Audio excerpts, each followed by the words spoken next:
That's better. Still trying to get hold of the hang of these bloody DVD things, but as we saw, let's press play and we'll begin the film, because I couldn't use any of the trailers for an intro because it's all copyrighted, which was a nuisance, but here we go. Here's our first retro trailer on the TV. But welcome to The Final Girls. Not The Final Girl, which also came out in 2015, and also stars one of the guys in this, whose name I'm blanking. It is Alexander Ludwig. Right, here we go. The lovely Mylene Ackerman. So, who has actually seen this? Sorry, I got distracted by the ladies dancing in their underwear. But yes, this original film, Camp Bloodbath, I would have loved to have seen for real.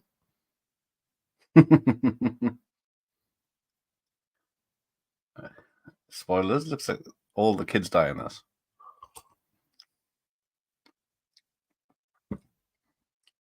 Kumbaya. Kumbaya, no. Hey, Andy. How are you doing? Oh, there's the final girl. There's the bad guy. We're off. Oh. DVD's playing out now. Who'd have thought? Modern technology. Is it coming back? It's one of it done broke. Hold on, people. Stick my arm up it.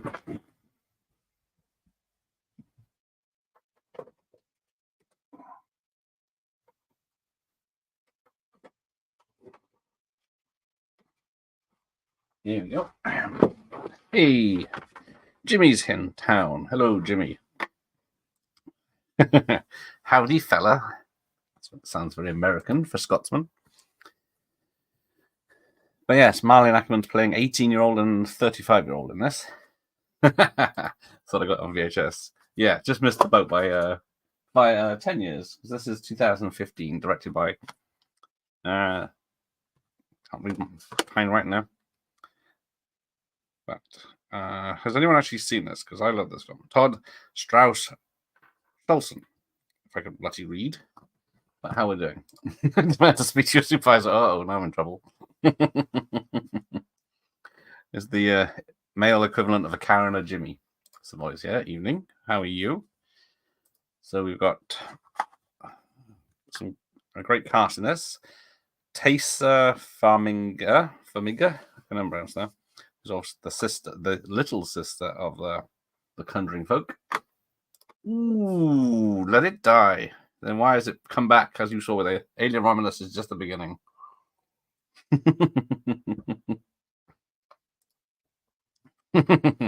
Oh, is that a reference? Let's have a look.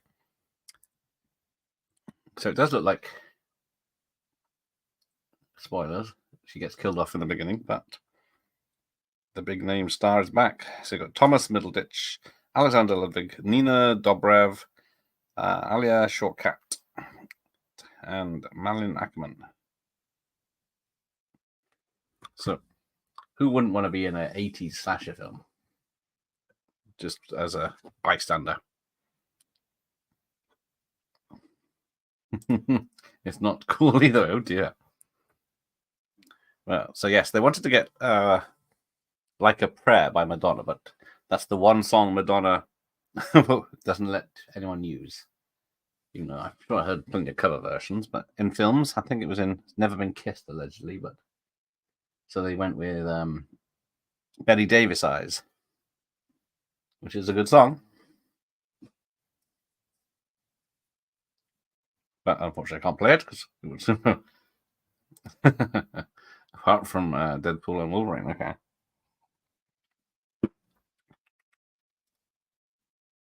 Never mind. He's young. But yes. Get ready for a surprise. Oh, yeah, spilt the drink and not looking where she's going. So yeah, the car crash is CGI. It's pretty good. But she still didn't let it on the soundtrack. Ah, that's, yeah. So you can't buy it unless it's on her album. Right, there you go. 3 years later. Oh, I'm ahead of myself. So the final bills. Is it? Yeah, it does say the final. It's just hidden a bit. I walked through my local cinema today and didn't see one poster. Checked the website and they're having horror films all day on Halloween. Good job, I checked. Oh, okay. Oh, I thought that. I haven't even looked at what's on in my cinema because I'm too busy doing this. Hanging around with you people. Yes, I said you people. But oh, the cable's slipping again. I can see it. It's the trouble. It's a SCART to HDMI, so it's got a big adapter on it, so it's a bit of a weight behind it. But yeah, here we go. And look, she's watching a VHS on a small screen. There it is. Although that image superimposed, whereas mine is real. And then we got a character called Gertie. There's a name you don't hear much. And it's, I can never remember how to pronounce her name. From Alia Shawkat from Arrested Development.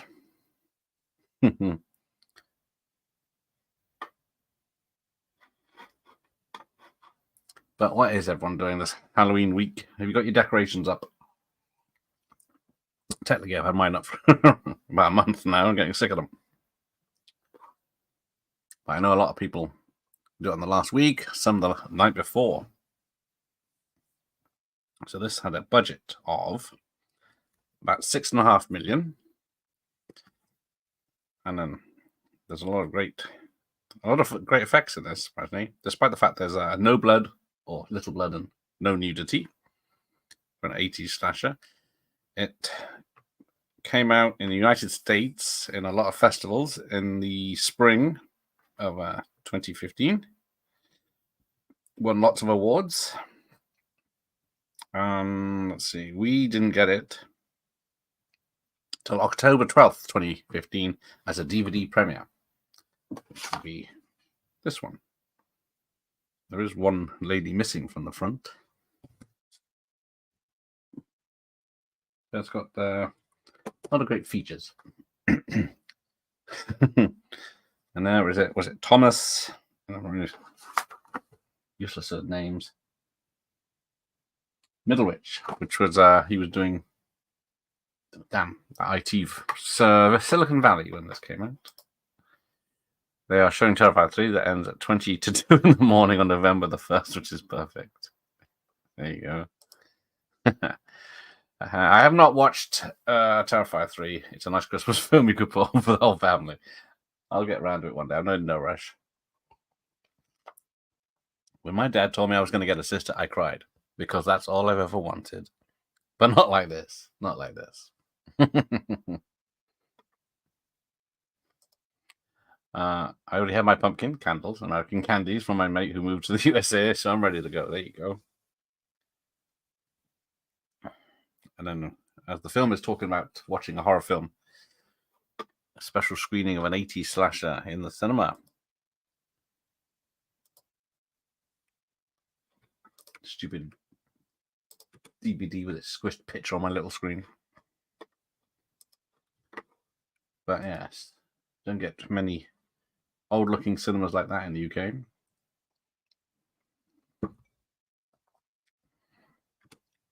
Right, let's catch up. But yes, I bought a pumpkin spice candle the other day just to make me sick because it just does get quite strong.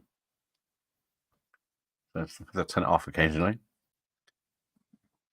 But we are going out trick or treating. I will be in my Scream costume, scaring the local kiddies.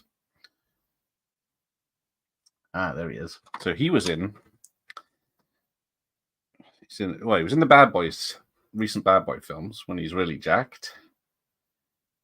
Alexander Ludwig. He was in Hunger Games, I believe. Yes, there you go, from 2012. So he's also in Vikings. I've never seen Vikings, but it's 67 episodes he's in.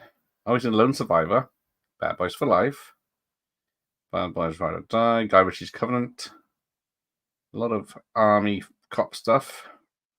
What did he start as though? He's also in that Final Girl film, which is the same year as this. Grown Ups 2, Race to Witch Mountain, Sandlot sequel, and Air Bud, uncredited as actor in 2000. Well, there's a picture for Francis Ford Coppola's Dracula, The Mutation, The Deep, Camp Bloodbath, and Camp Bloodbath 2.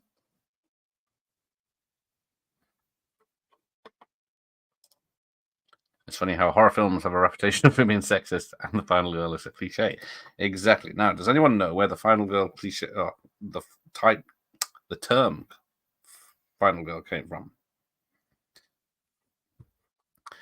Well, I say this was written, conceived and co-written by Joshua John Miller, who was dealing with the death of his dad, Jason Miller, who you all might remember as Father Karras from The Exorcist. So there's one of his other sons who's a writer.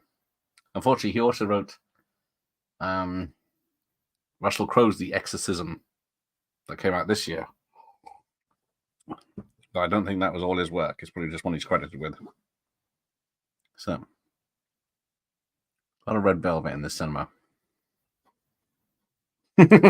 Yes, how many Air Bud films have there been? There's at least 5 or 6, isn't there? Different sports.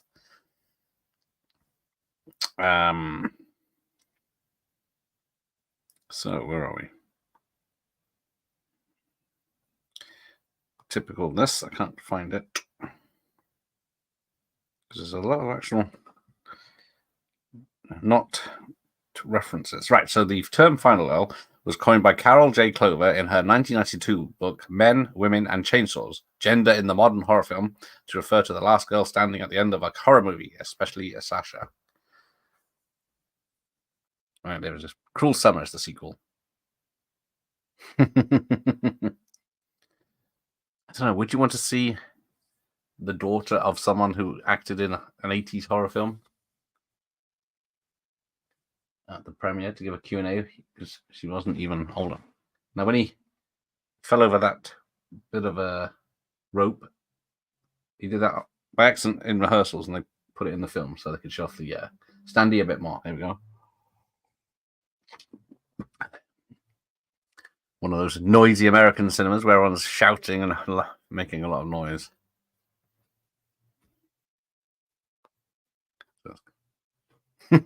That's Adam Devine, who was in Workaholics. Oh, and there you go. Here's Marley Ackerman.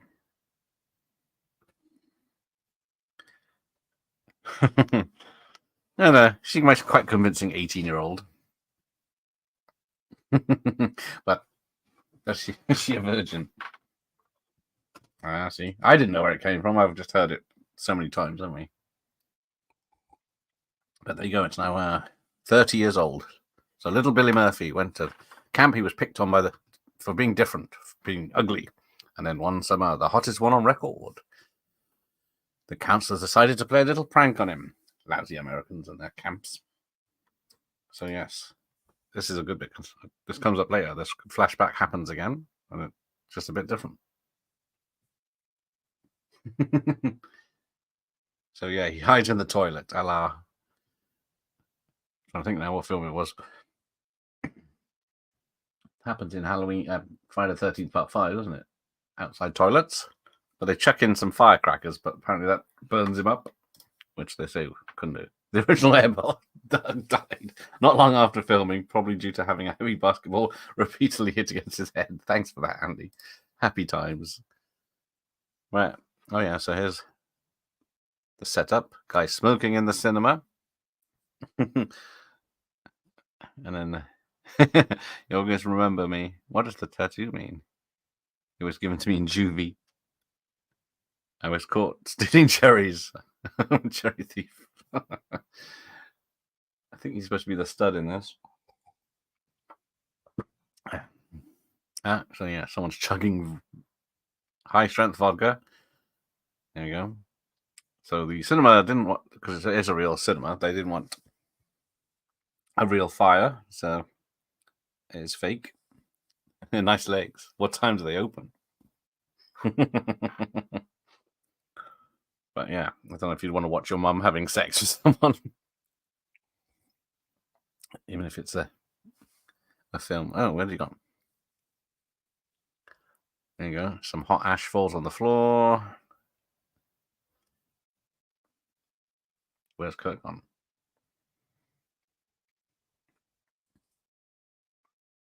Dunk. Now, the film doesn't concentrate on what happens at the end or to anyone else in the theatre. Because if there's, yeah, I think the special effects in here are very well done.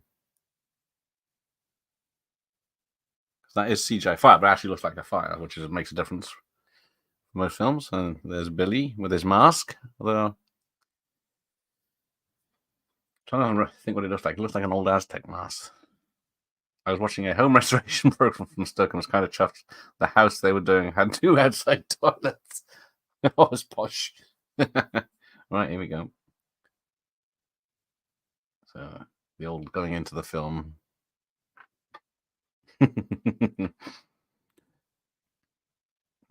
But yeah, we are already 17 minutes in. This goes very quick. So yeah, this is where the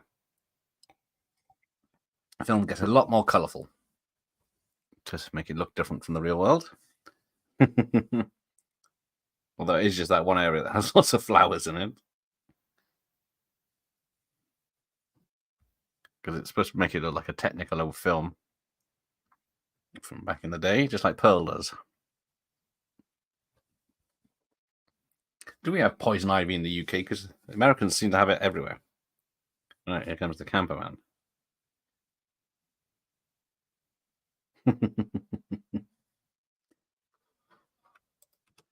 And everyone's bewildered.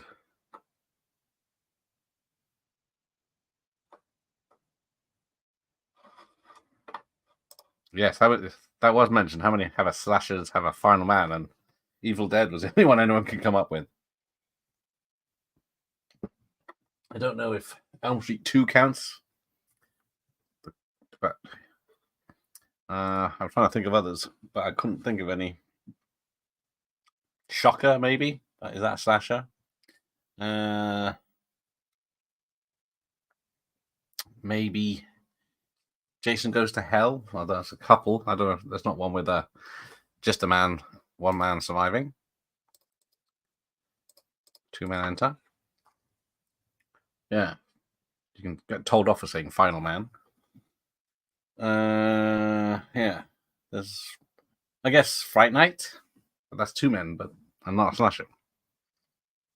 So I'm falling over myself with the wrong answers. Here we go. So they wait 92 minutes. And the van comes around again. It's an interesting idea how it resets the same thing every 90. There you go. Of course, Elm Street is 84, and it's a 15. Since when has it been a 15? Yes. Both copies I have say 18. I don't know how that is. I don't know how it works out they made it a 15 because I think Jimmy was just saying hi. I think he's a busy man. He was on Wilkie's channel last week, and I'm on Wilkie's channel this Sunday, I think. There we go. Coming back again. Hey, you guys, you know your way to Camp Bluefinch. I'm guessing there's no Americans in the chat who can have been to camp.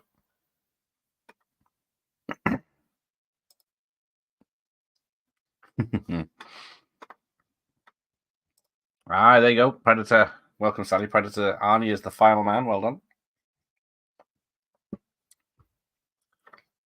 Maybe it's just slashers. They don't do it. She's got very pretty eyes. She. That's a good call, Sally, indeed.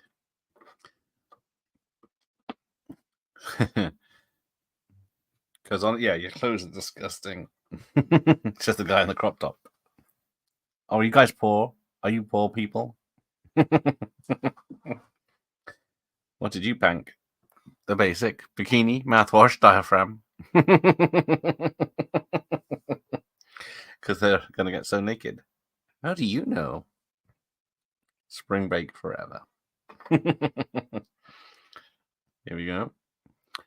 So this was filmed at a real camp, but the camp building wasn't big enough for the camera work. They want to do a lot of busy camera work. So they had to build their own property on the campsite.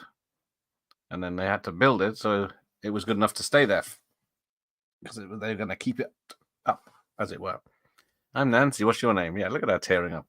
Very emotional film, this. Might be crying myself by the end.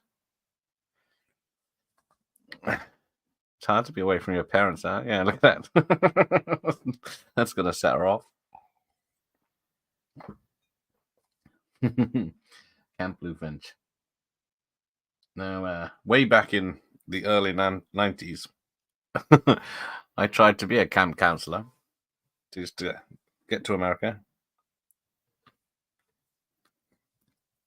But my application was successful, which is probably for the best, because I don't think I'd been any good.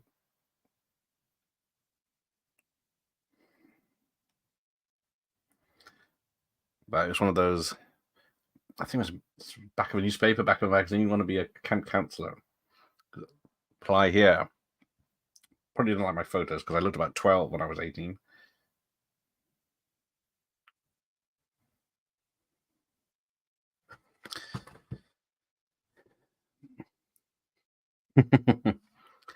Nice red and black building, though.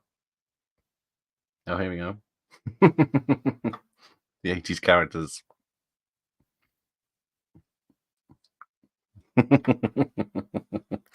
Anyone help me want to pick some strawberries? No, but I'll give you a hand with those melons. Talking about our boobs. You guys get me, right? I don't know how Kurt is the stud in this, but apparently a lot of his stuff was improvised, and so was the Thomas Midwich's stuff, because they came from the community side, and then was it same with Aliyah Salkat, and because Nina Dobrev was just done Vampire Diaries. Hey, Ian's, yeah. I remember adverts in the newspaper asking you to apply to be Mensa if you could pass an IQ test puzzle. Of course, it was quite an easy one, so anyone could join Mensa technically, couldn't they?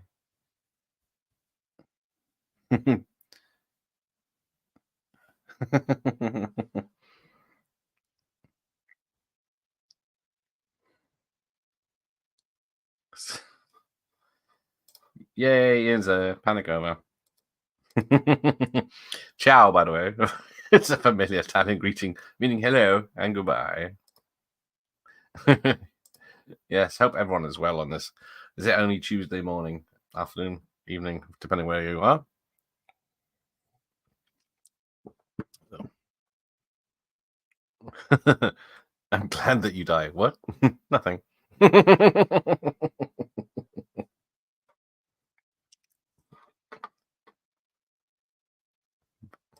But yeah, they got the old canoe boats. You got archery. I wonder when this was. This must have been filmed in September, because it doesn't say in the. We'll have to find out later. But yeah, it looks gorgeous.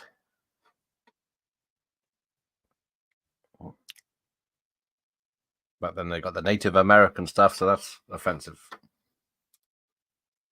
I've always found it by IQ. I feel like I can understand quite complicated concepts, but I don't know how to use the words or that's in a sentence. Exactly.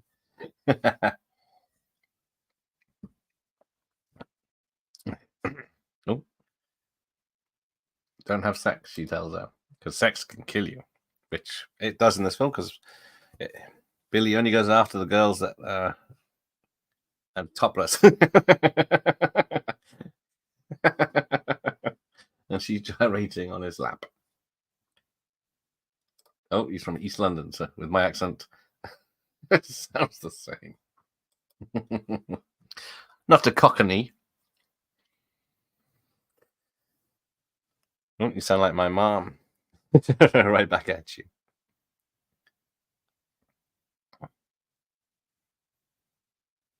Apparently, I can't remember anyone's bloody names now. Alexander was very ripped at the time, and which wasn't in.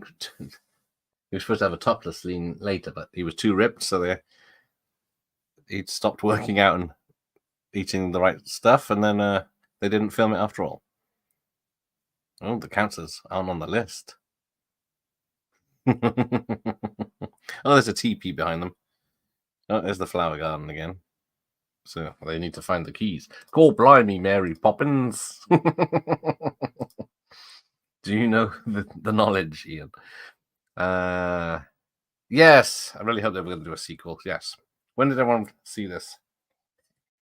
It was probably a few years after it came out that I saw it. It was probably word of mouth. Because it didn't get a cinema release in the UK, anywhere in the world, I don't think. It got limited release at festivals, so to get on the big screen, which is obviously the best way to see something like this. Oh, here we go. Here's the first kill. Just watching. But yes. Unfortunately, it's 9 years later now, so I don't think we're going to get a sequel. Unfortunately, it's become a cult film like all the others, like something like Monster Squad or what else was that? Dark Angel. People love now, but didn't go to see in the cinemas or make it big when it first takes off. But yeah, we'd have to cope with people being 10 years older. Oh, there's the hippie chick.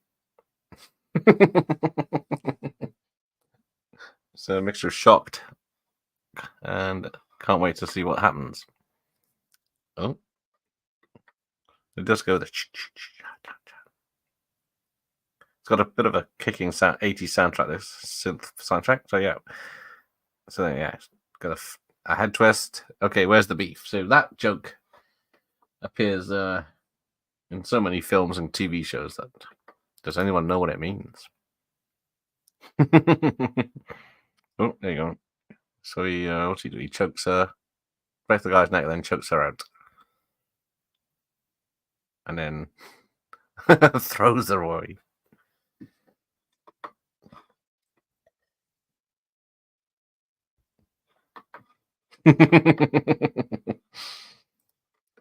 Then we're getting a Fast Show reference there, if I'm not mistaken. A lot of people don't realize how difficult doing live streams what party is. Yes, I did it for 30 years, man and boy. Hardest game in the world it is. But yeah, there will be a Fast Show Christmas special watch party. Monster.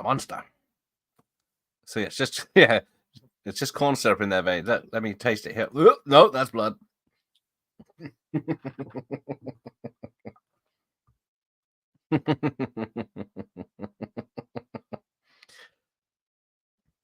Now, what are the rules here? Can people use the toilet in this fantasy world? Do they eat anything?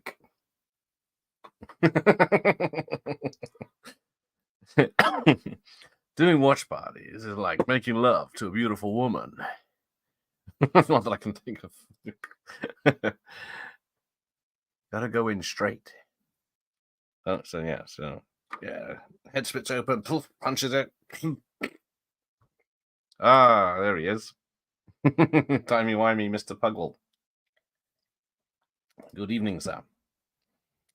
So yeah, now we're going to lose the guy with the information in a second, because he doesn't believe that he's going to get killed.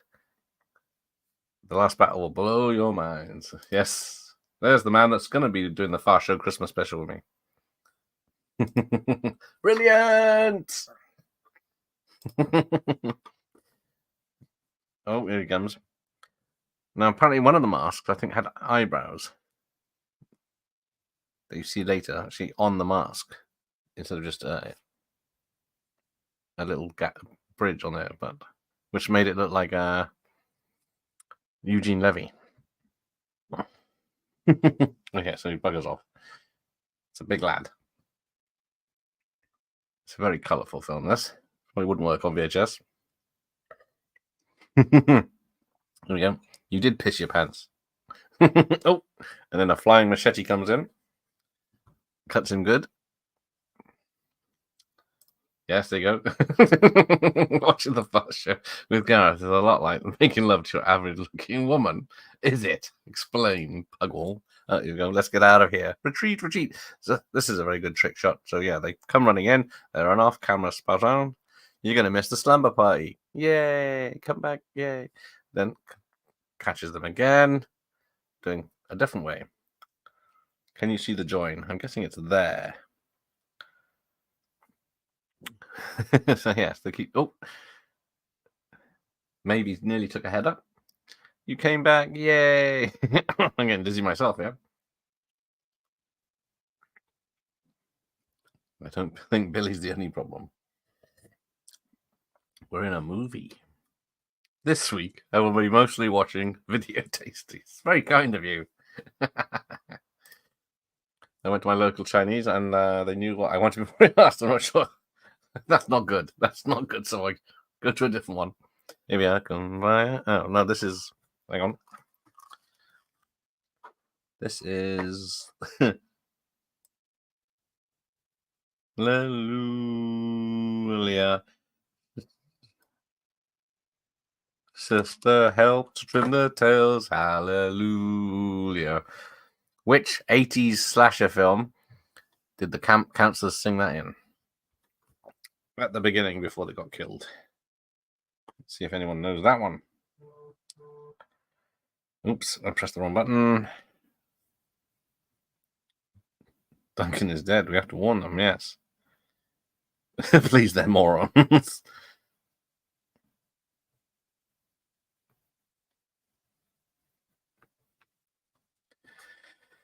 It was Friday the 13th, the original. I can't remember what the name of the bloody song is. Oh, yeah. Michael Row Your Boats Ashore. There you go. Was used when the counselors were singing at the beginning. And then here comes, I think, is it Paula?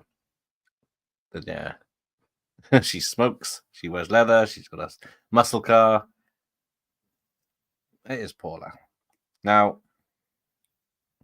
I was going to call him Ted Levine, but that's Candy Cane. Adam Devine met her on this film, and now they are married. I think they met on the flight over to film the film. They didn't know each other were in the film, but they ended up getting to know each other quite well, and we're getting married. I need to get one of those crop tops to show off my belly, don't I? I really like movies like this where it involves monsters or killers coming out of your TV or cinema into the real world, or people going into these worlds. Yes, also Video Dead, or Demons 2. Yes, two good ones. Video Dead has one of the best posters ever, doesn't it? I'll stick with my mom. You know that's not your mom, right? This is delusional shit. She's going to get us killed. Talking of songs in films, I found out there is an Eric Clapton song in Back to the Future. Genuine blew my mind. Oh, do tell. I didn't watch that the other day. I think it was Back to the Future Day. What's he watching? What's he reading? Play. I wouldn't know about those for hours. Yes, but look at those articles. I could read those all night long. What are you, a British cigarette? Nice big hooting. My dad's a gay. Yeah, right. Gay dads can't have kids.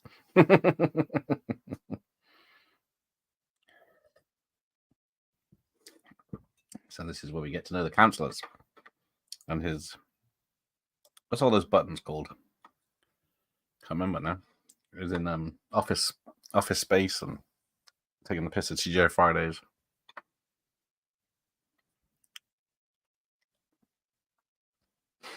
Yeah, she's trying to put an iPhone into a cassette player, but there are no holes in it. She knows how to pose, though. What are these? No, bad. Not for you. Very bad. I think it's Adderall because she's dancing. Oh, it's Playpen. No, I can't remember if that's a real magazine or not. I think that's used in a lot of films. When Marty goes back to the future, he drives past the homeless guy on his radio. I always wonder what that was. Thank you. Crazy drunk drivers. With that George Buckflower. Half of me wants to see one of his early smut films, but secondly, I don't. He's in a lot of John Carpenter stuff. Pressing it with my dumbbell. Listen, bruh. You're not bench pressing anyone with your dumbbell. Shocking. Don't know. Didn't know that. I assume they put that on the soundtrack. Yeah, normally you can't stop them putting songs on the soundtrack, even if they're not heard properly. My brother, he's napping somewhere. Earlier today, I watched a fascinating video on YouTube comparing the ending of Halloween to the opening of Halloween 2. That's a very good idea. Although I will admit there was a lot more changes in it than I thought, but then I started editing the Halloween 2 video comparing the TV version, and there are scenes over here and scenes over here, and then some of this is the beginning, and then it's a fucking nightmare. So it probably won't be out before Halloween now. Whereas the next video is the extended cut of Halloween 1, which has 3 4-minute scenes removed, and they're very dull. Oh, it looks interesting. Oh, well. I want to watch that video, yes. Watch it a million times. So I make a 5p. It was very good. I generally love the subtle differences, though. Yes, I was surprised. I always thought it just cut and pasted. You don't know what death is. You are special. Yeah. Because I think originally, one studio was going to make this, but they were going to take out the mother-daughter relationship and all the emotional stuff and just make a very bland slasher film. So they took it to another studio who were going to, I think, keep that in, but then make it PG-13. So what do you do? Make your film you want or never get it made at all? So I think it was the right choice. I know Drum Dums loves this, and then it's actually it's a 15 in the UK, which most PG-13s are, if not a 12A now. Oh, here we go. Some VHS tapes on the rack, but they're all recorded off TV. Oh, there you go. The killer's behind you. He's behind you. So yeah, a lot of good camera work in this. Here you go. He's got his pants down.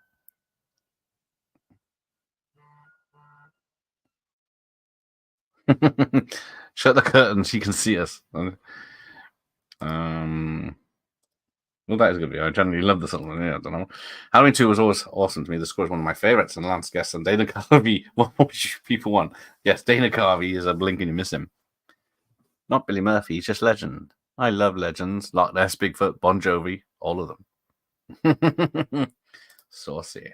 I'm not yeah, the song. I did notice that I always thought they just copied and pasted the music as well, but there's a completely different score to the opening of Halloween 2. Oh, they're just resetting now. So this was a good idea, where they had the flashback scene, and then it all turns black and white for them as well.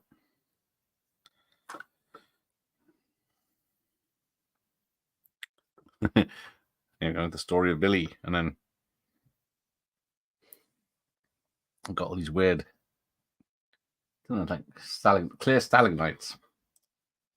Do people feel there's lots of sequels cheapen the artistic merit reputation of the original? Yes and no, I think. I think after you watch one, the first original, and then you realize there's 10 more after that. It's like I watched Halloween 1, 2, 3 yesterday. I watched one, and I was going to watch two on its own because I'm doing that tomorrow night, hopefully at the hospital. But then I thought, oh, I might as well watch one while I got the time, and then and I watched three because I had a bit of time at the end. You can't go wrong with three. Where do you want to sleep, Dr. Chillis?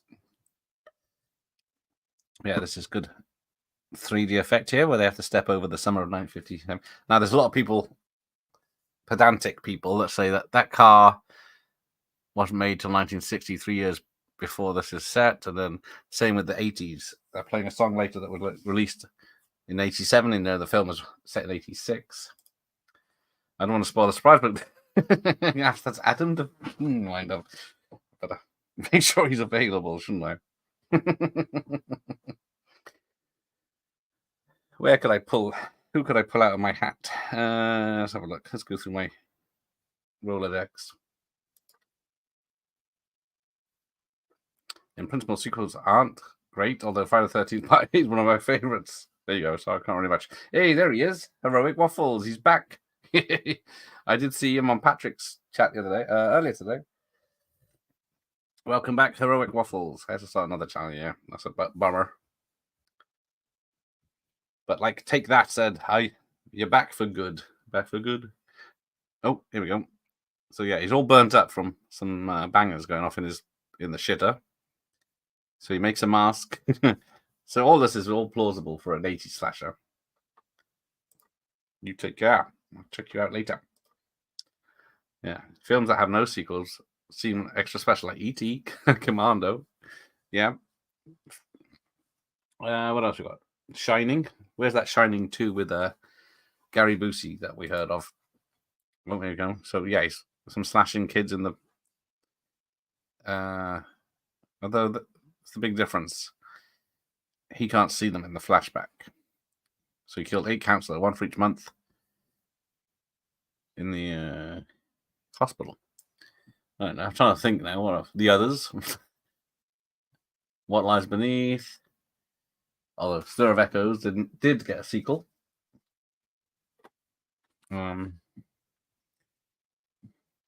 Biggles didn't get a sequel, but I guess Monster Squad never got a sequel. But yeah, The Stuff, they could have done that, couldn't they? I was watching Graveyard Shift before I came on here.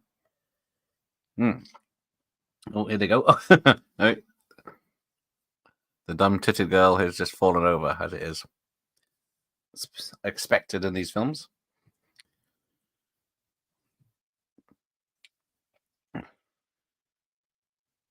Billy Murphy's coming to get you, and then, yeah, they're peeling away. Drive. In the muscle car. Looks like Kit. But they're not allowed to leave.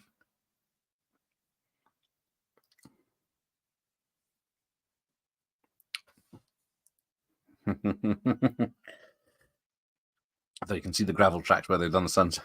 And then he's back. Duncan's alive. You're alive. Bump. Oh no, you killed Duncan. Let's just go to hell and just relax for the night. Maybe we can get into something. Oh, no. He gets bent over backwards. Oof. Oh my god, I killed Kurt. Boom. Paula, she's alive. Sorry. Don't move. Boom. 80s car's got to blow up. I think if something was written to be a 2 or 3 part story, it can work. Star Wars trilogy. But when they decide to make a sequel to a hit, then it's rarely for artistic reasons. Are you talking about Joker 2? Or we never got. Well, I guess there's The Hidden. That got a terrible sequel. No, there's my original Hidden. I guess we got The Craft Legacy. There was a third I Know What You Did Last Summer, then TV series, and now another Legacy sequel. Blair Witch 2 had a straight out sequel as well, don't it? But is it the public's fault because they want another one like this film? I want a sequel to this film, but not. Well, I don't want one anymore because it's too late. Because you're scripted to do a striptease at the slumber party, and when you take your top off, Billy comes running. But why does he hate my boobs? Because they're not big. But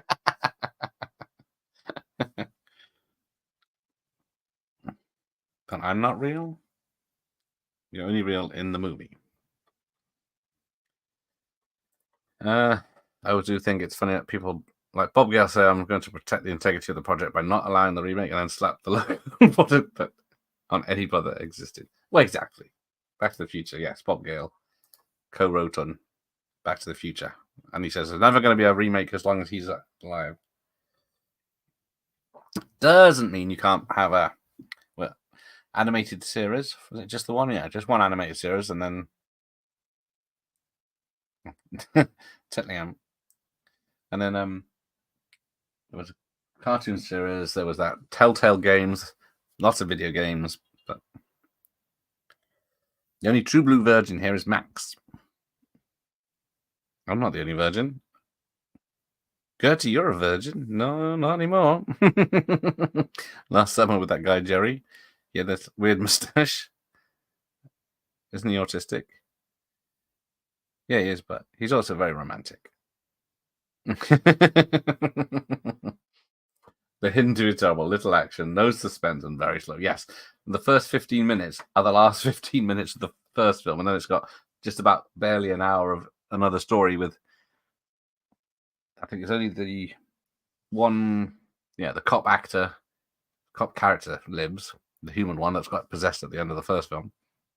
And then he's got a daughter, and it's like 10 years later or something, and then there's alien eggs, and it's terrible. I was very disappointed renting that back in the day.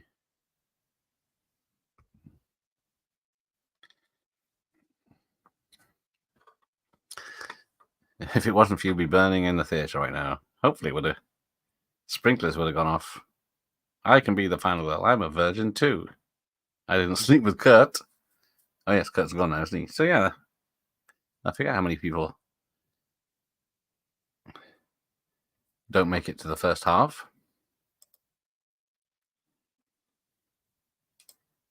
Where is Adam? Right. The damage has been done for most properties now. If they remake the Black Hole, the apocalypse will probably happen. I don't think Disney's in any rush for that one, is I? There we go.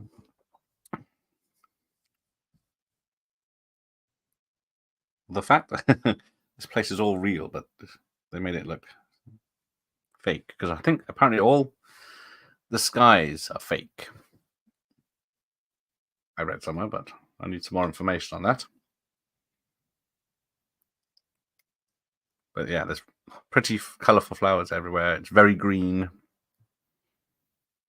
just like the 80s. Because look how colourful and green my Highlander copy is.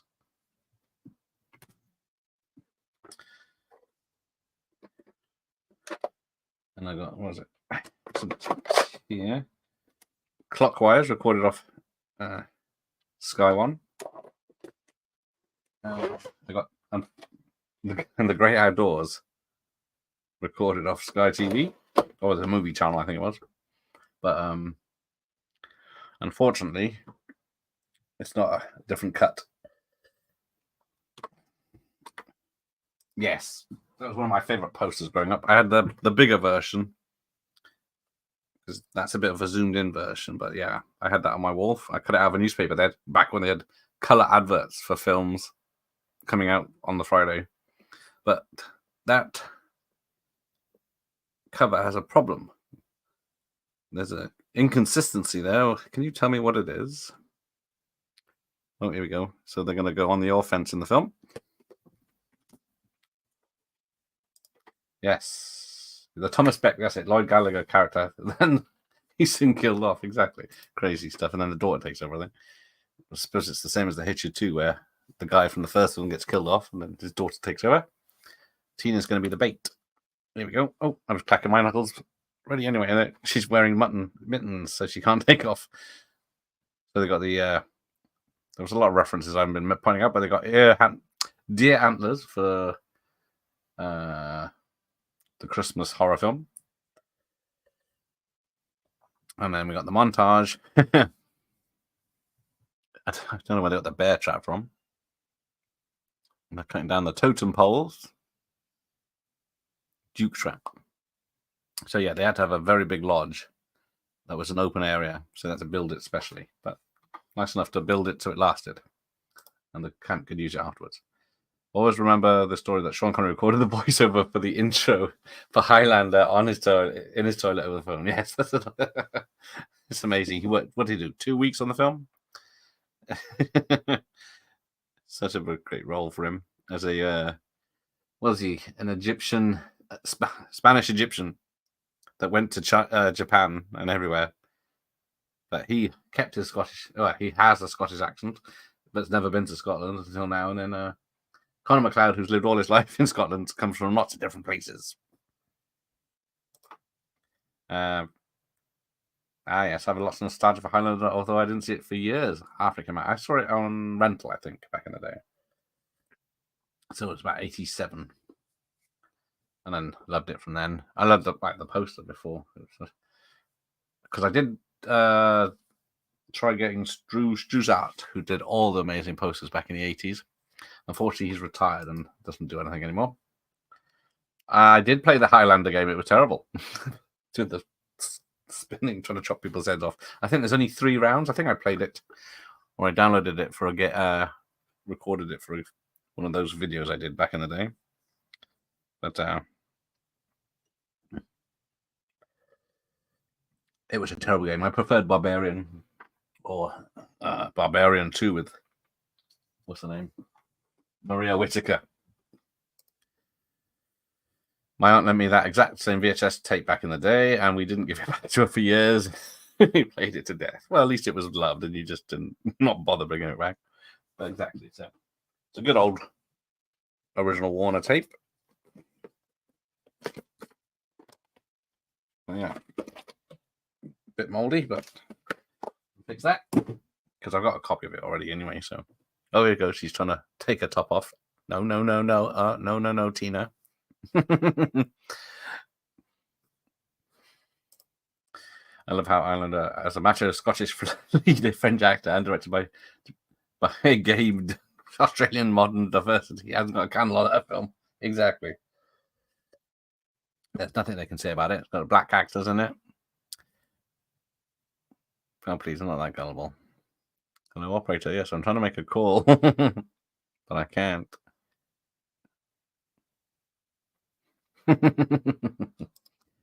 Okay, let's get. It's almost time. How the hell did Sean Connery manage to come back in the dreadful Highlander 2? It's a kind of magic, Sally. It's not worth thinking about. I went to see Highlander 2 in the cinema because I was such a big fan. I can't say I was disappointed. I did enjoy the film, mostly because of the 2 leads. Right, bit of chemistry going on here. Can't have that anymore. Uh-oh. She's working out. She can get... Oh, that's it. She finds the pills, which is Adderall. This film, or the writing anyway. Right, what's he... They're dipping... Oh, they're dipping ours in petrol and honey.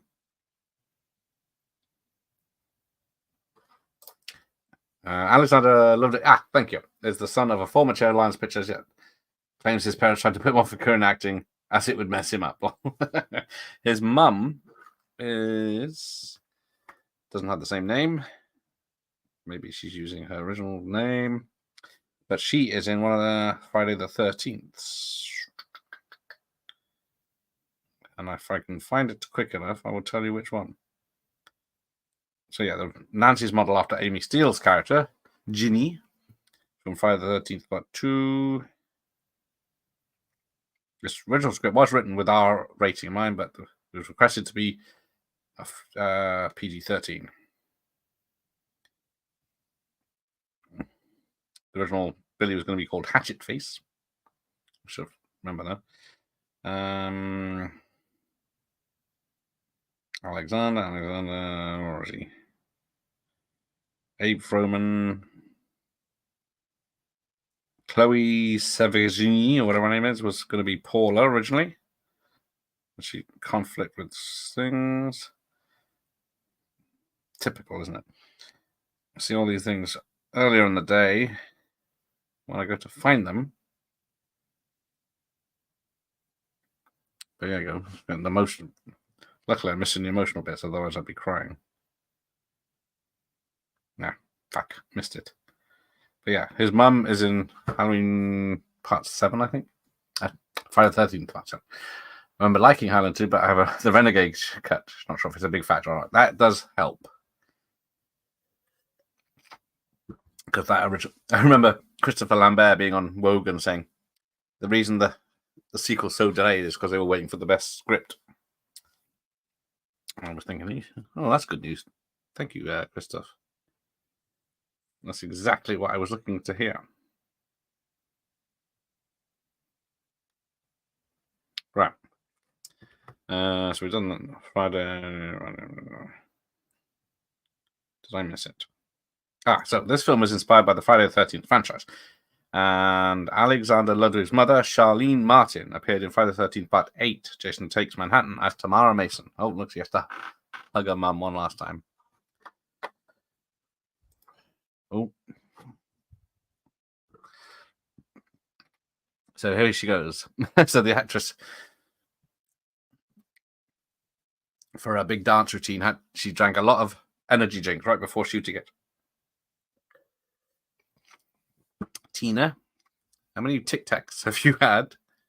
They're not Tic Tacs. They had 3. No, 10 or 30.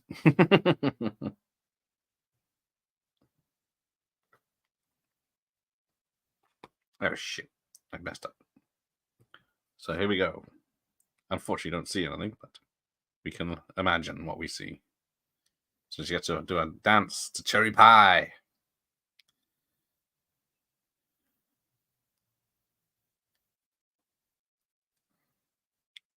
Oops. Can't spell Tina now. There you go. All right, guys, this is it. So the camera doesn't keep still here. It goes up. But the traps do go wrong. Here we go. Unleash the beast.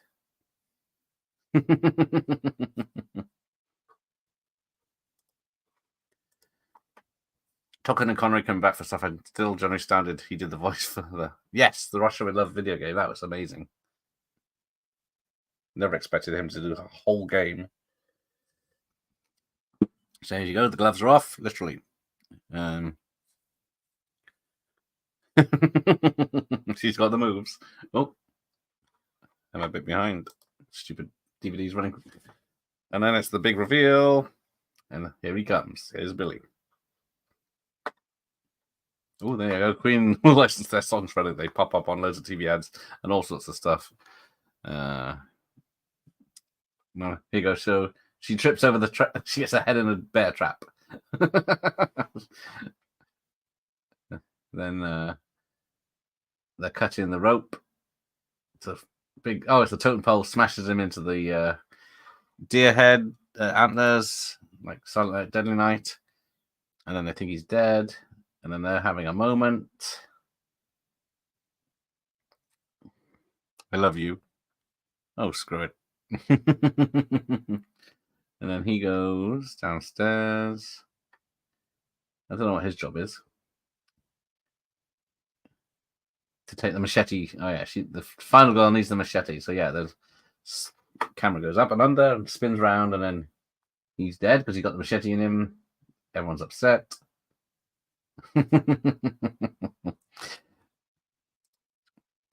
I am glad Highlander 3 retconned the whole immortal spring from another planet nonsense, and then when it's back to its proper way in the first one. Yeah, Highlander 3 is not bad. It's a clever idea that the guy gets buried alive, so he's out of the competition. And it's Mario Van Peebles of Exterminator 2. He's got the flaming bow and arrows. And they can't shoot for shit. Oh, one of them got him. Oh, yeah, they got flaming. And then there's a bucket of petrol in the bedroom. They have to go past. Queen have now sold their music catalog to a label to prepare for all sorts of license. Oh, fuck. As long as I got my Greatest Hits 2 album, I'm all right. Oh, one album. I haven't got the second one yet. Yes. Oh, who's lacking in Halloween? Oh, Two of them get crushed by a bookcase. Before the petrol comes down. Oh, he's not going. I normally don't like Queen songs being on big adverts. So for that, I want to break free on the Google advert. Seems really just wrong. Poor Freddy. This film seems quite good fun. I've never heard of it before the stream. I'm ignorant Bond films. Well, yes, Bond films as in 9 years old, but I very much recommend watching it when I'm not talking over it. Great fun and very emotional. I actually care for the characters. The Wayans brothers are currently working on Scary Movie 6. I did hear that. The first two are generally funny, which they did work on. But that was 20 years ago. Oh, yeah, the amazing slow motion. We're in slow motion. Apparently, this slow motion scene was going to go on for a good few minutes, but it is very good. Funny you should say that, Ian. Loads of Brit artists are selling their catalogs. What do they know that we don't? Yes, I guess it's all those AI artists now you get. So yeah, that I do believe that is real fire he's on. If not, it's very convincing. There is a stuntman credited with the fire stunt.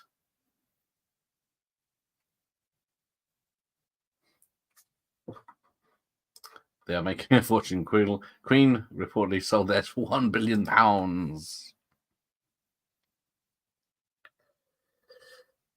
Well, yes, and they're still touring, aren't they, Queen? Or have they stopped doing it? Because who's it? They had that Adam guy, wasn't it? So here we go. I don't get the. There's a big stream and they have to jump it, but then it's obvious they're not going to make it, especially when they're flying head first instead of feet first. Just splash down, and he's gone out. Flashback. Good idea.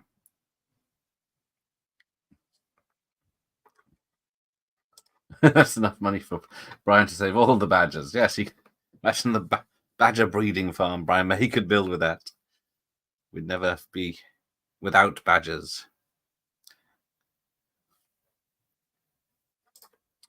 I don't check for people's net worth, but I love how John Deacon made something like 77 million last year, and he hasn't been in Queen for like 30 years.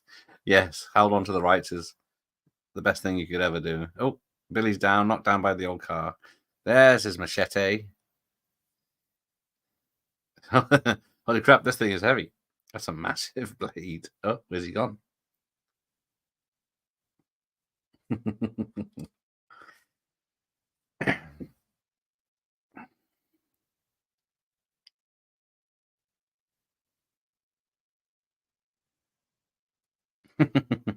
Look at him run.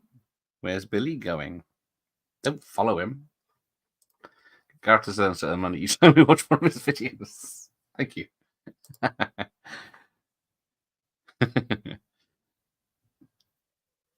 Wait till I start advertising boner pills. Then I've made it. So where are we going? Don't know that part of the camp. Uh-oh. And the flashback. Legend has it, Billy still lives in the woods. Right, do they trap him in the past? I wonder if he gets money if we hit the heart button in this chat. That's the worst thing about that heart button. It means nothing to me. I can't see you pressing heart buttons. It would be nice to see it come up in stream. I don't know if it does if I was using the official YouTube app, but because I'm on a StreamYard, I don't know. It doesn't translate. So you can press the heart. I don't think it might help the algorithm, I guess. I don't know whether that works or not. I generally don't know how the play a song on the radio, people get paid for it. Who keeps track of it all? Exactly. I thought, because when you hear like films have to pay like $250,000 just to play a bloody Led Zeppelin song, just to buy the rights to it, and you think, fucking hell. And then if I play it, I get a copyright claim. Or blocked. AC/DC just blocks you. So some are okay with covers, and some will instantly just block you. Bunch of bastards. Right. Oops, let me just prepare this. That she ever has before. And then none of this is real. This is getting a bit sad now.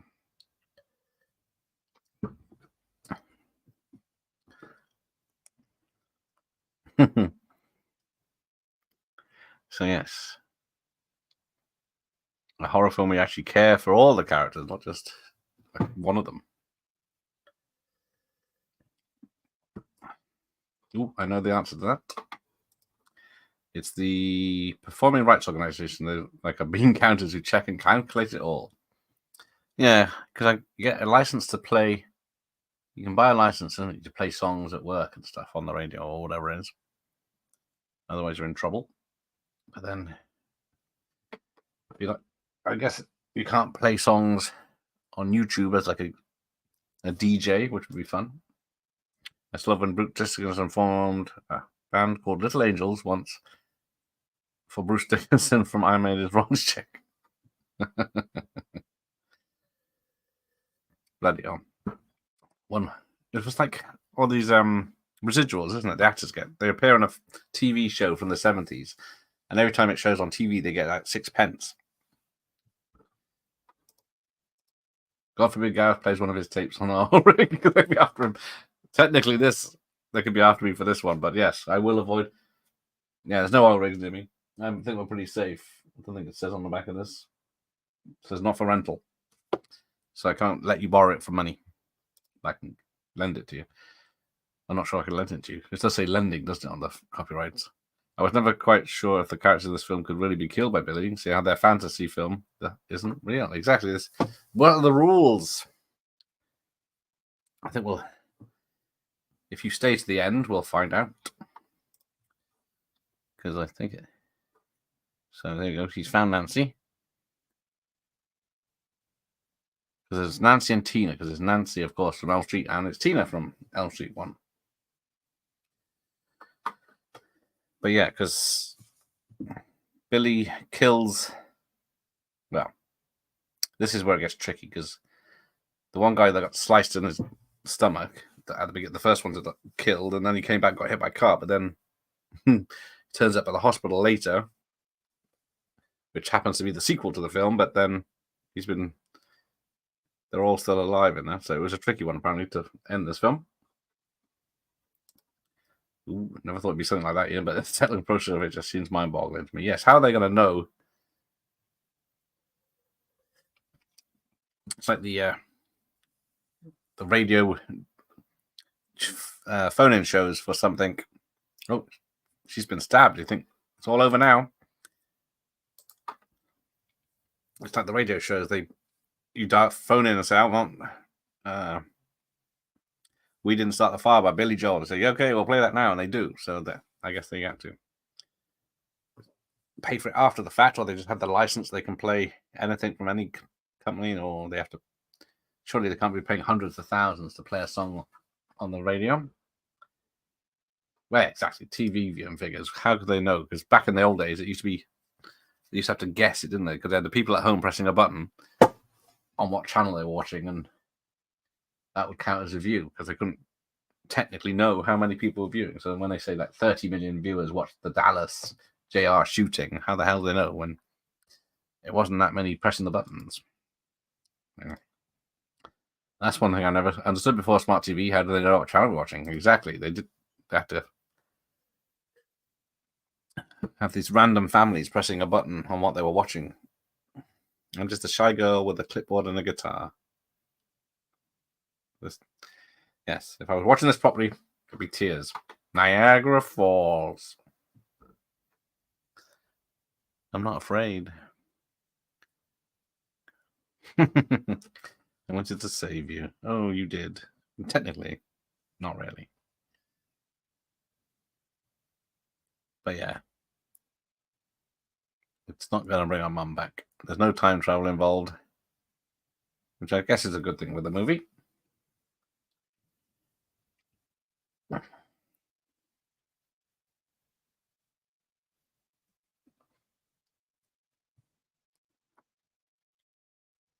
And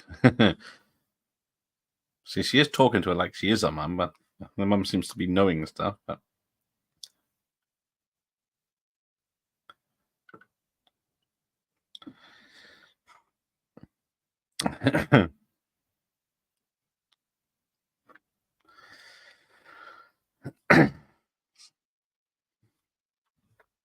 so I gotta stop watching this, otherwise I will be crying. Right, everyone, I don't know what people are watching. I could walk out of the room now. I will still count as a view. Exactly. My view is the same.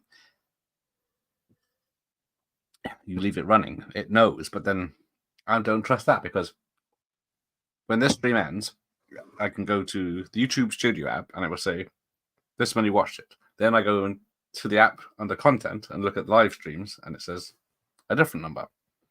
And then tomorrow morning it'll be a different number on a different page, and then you say they're all different. So it's never an exact number, even though it's fairly obvious they can count how many people are watching right now and how they're watching, what they're watching it on, and everything. Is it better when Final Girls are sassy and sexy, or Innocent Girl Next Door types? Which do you root for more? In this one, I'd root for Marlene or Malin, because I've always had a thing for her. But the other girl is just as talented and pretty in a different way. But then, there we go. See, I can believe this effect is a fake sky, but I don't know. It just said all the skies were fake, just like in bloody Furiosa, which was a nuisance. It was bloody obvious.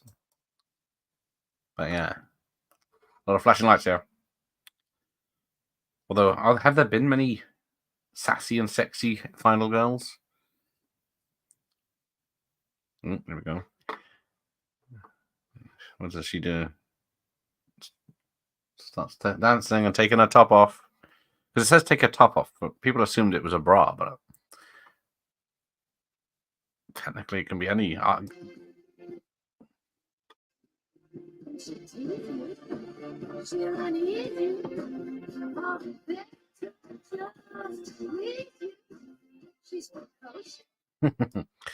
There's me cancelled straight away because of a copyright song.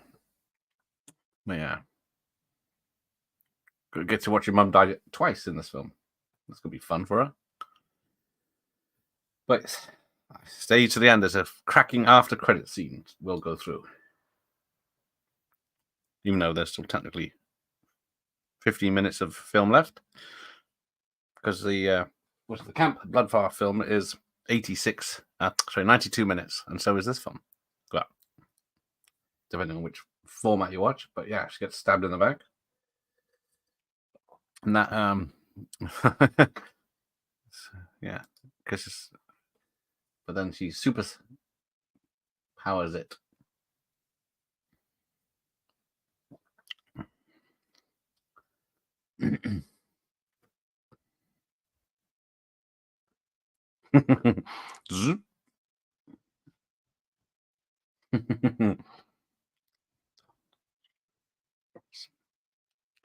She doesn't have Betty Davis eyes. Exactly. Who does, though, apart from Betty Davis? Well, that's all makeup, isn't it? Or is it like those boggly eyes that Hugh Laurie has? That's your boggly eyes, man. You just fucked with the wrong virgin. There you go. There's the tagline. Don't know what was the tagline of this. Bends and blends genres, then breaks every rule known to film. Says Casey's Film Critic. I guess that's a magazine or a website. The flashing warning seems really arbitrary when it's on a DVD on TV. That seems like all the time. Exactly, the thing's flashing colors all the time.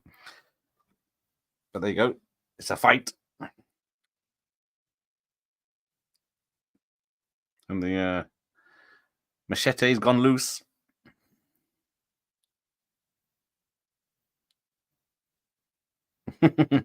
He kicks it for a 6. Oh, actually, there's that move. I used to try that move where you on your back and then you push with your hands and jump to your feet. Never did it though. Too weak. We got some Matrix style fighting here where she goes under the small knife. And then spoilers, lops off his head. Well, leg then head. Look, I remember that. Remember the taglines? I feel like almost every new film doesn't have one. Exactly. That's why I do it on the chart show. I read out the tagline of the films.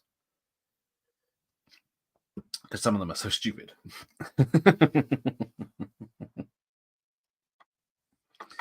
Don't forget. The big giveaway. So, yeah, it's a nice touch where she can see the credits rolling up. With John Tobin. And then the couple have survived. I would love to be able to do that jump flip off the floor. So exactly. Probably really hurt myself if I tried it now. It would take a year of physical fitness just to get into the position. But I was very into the martial arts back in the day, but physically couldn't do any of it. No coordination, no rhythm. Oh, there we go. The R rating turns up. There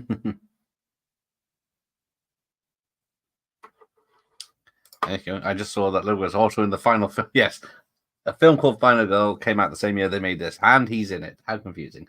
Yes, I think that is very true. That film is not very good. It's not even a spoof. It's just a general idea of it. In fact, I remember nothing about it. All right, so the film ends. The reels are going. But it's not over yet. I'm not a huge fan of football, but it still freaks me out when they do a somersault after scoring, since when they could do that. Well, yes, it's like Pele and his bicycle kick. I think I attempted it once. I think I didn't score anything, but I think I actually keep the ball. But that's easier when it's just landing on your back and kicking it. Maybe he made this in the hope it would cause the other one to be forgotten. Well, they must have come out. They came out the same year. The tapioca pudding is incredible. Yay! Everyone's alive. But there were talks apparently about who should be alive and how. But I guess, yeah, they got stabbed when they were under the bookcase.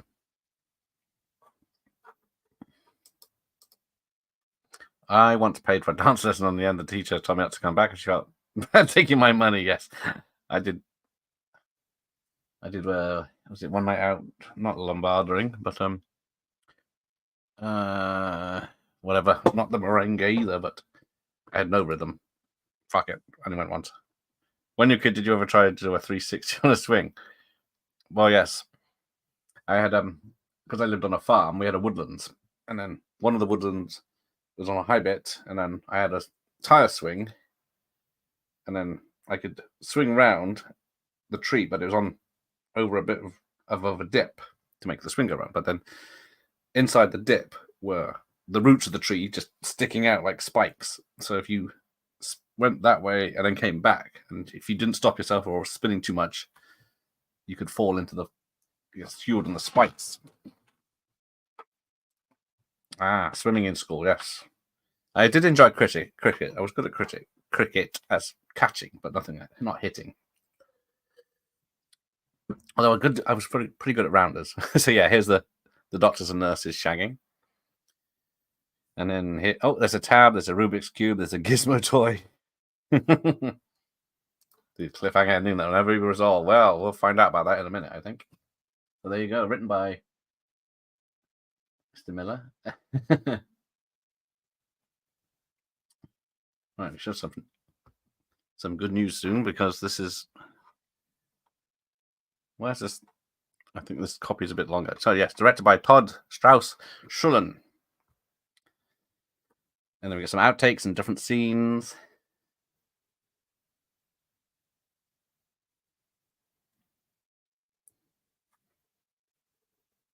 And then we'll see what happens at the end. Actually, I'll be right back.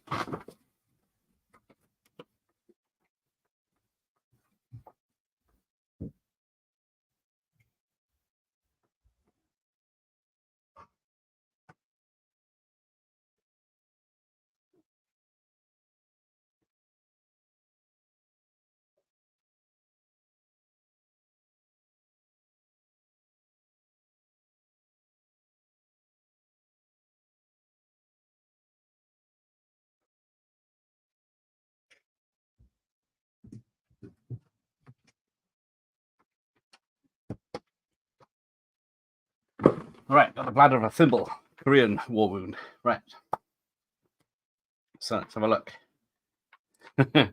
Gareth, that sounds like a scene from a Final Destination movie. JT is interviewing one of the guys that wrote or produced or did something with the Final Destination films. I think he wrote some of them. But yeah, lots of improvisation scenes here.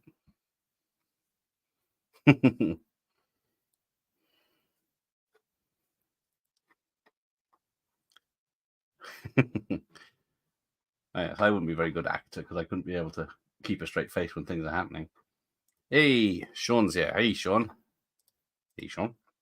I still find it funny that to the instructions of the RBI baseball computer game that kept saying how different baseball is to rounders, but then they actually say they're pretty similar. See, except the I got a rounders bat here somewhere, but it's like half the size, isn't it? So everyone welcome you, Sean. I don't think I forgot you saying Dawn remake was better than Day of the Dead, Gareth.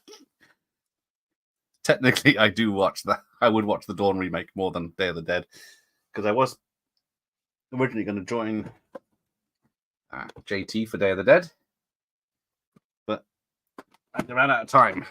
But I'm doing this instead.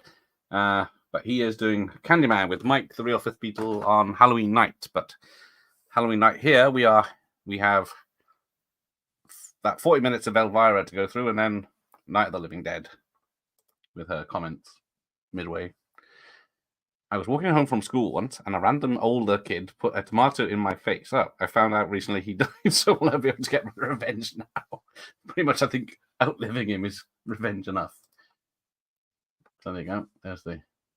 Wonder where those standees are right now. You're a virgin? No, you're not. You're a slut. See, it says with Alexander. Ludwig and Nina Dobrev. Even though they're pretty much... Yes, that's a very point, Andy. Put a tomato in my face. Where did you get a tomato from? Yeah, Cruel Summer.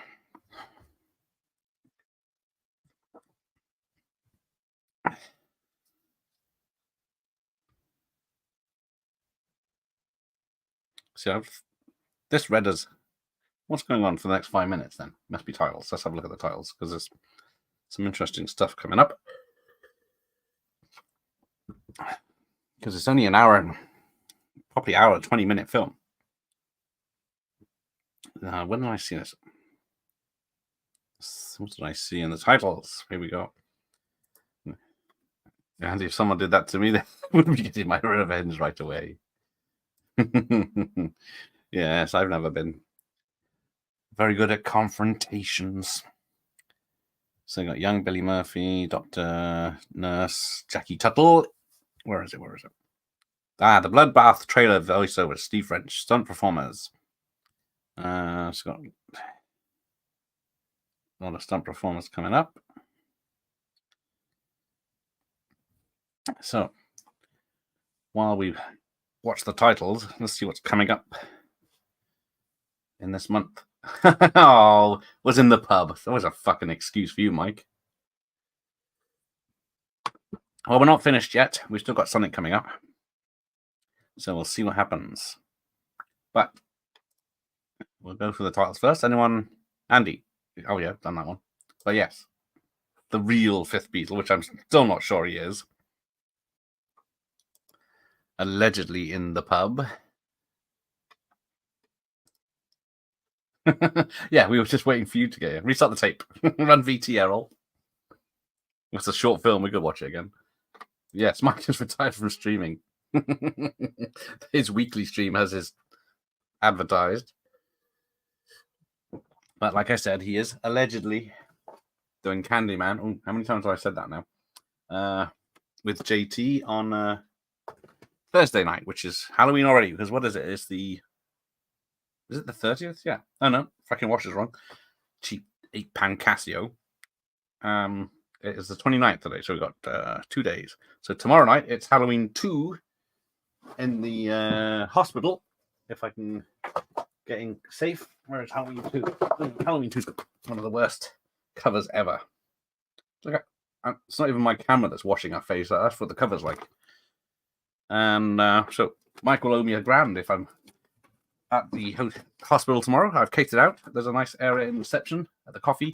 Nice comfy seats. Got Wi-Fi. And right near the exit if I have to make a dash from security. I don't know how many people have missed something from being in the pub. Usually births, isn't it?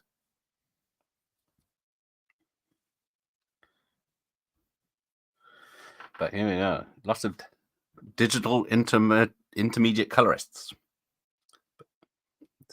CG artists, compositors. Oh, hang on. I know. I need some help here. I'll get to that chat in a minute. Why don't we ask Herr Director Todd? How are you, sir? Hello, how are you? Just in time for the end titles. Yeah, perfect. I timed it out well. I hope everyone's still there. Well, I'm guessing you've probably seen the film once or twice. Me? No, only one time. Only one time. No, I didn't like it that much. I didn't want to watch it again.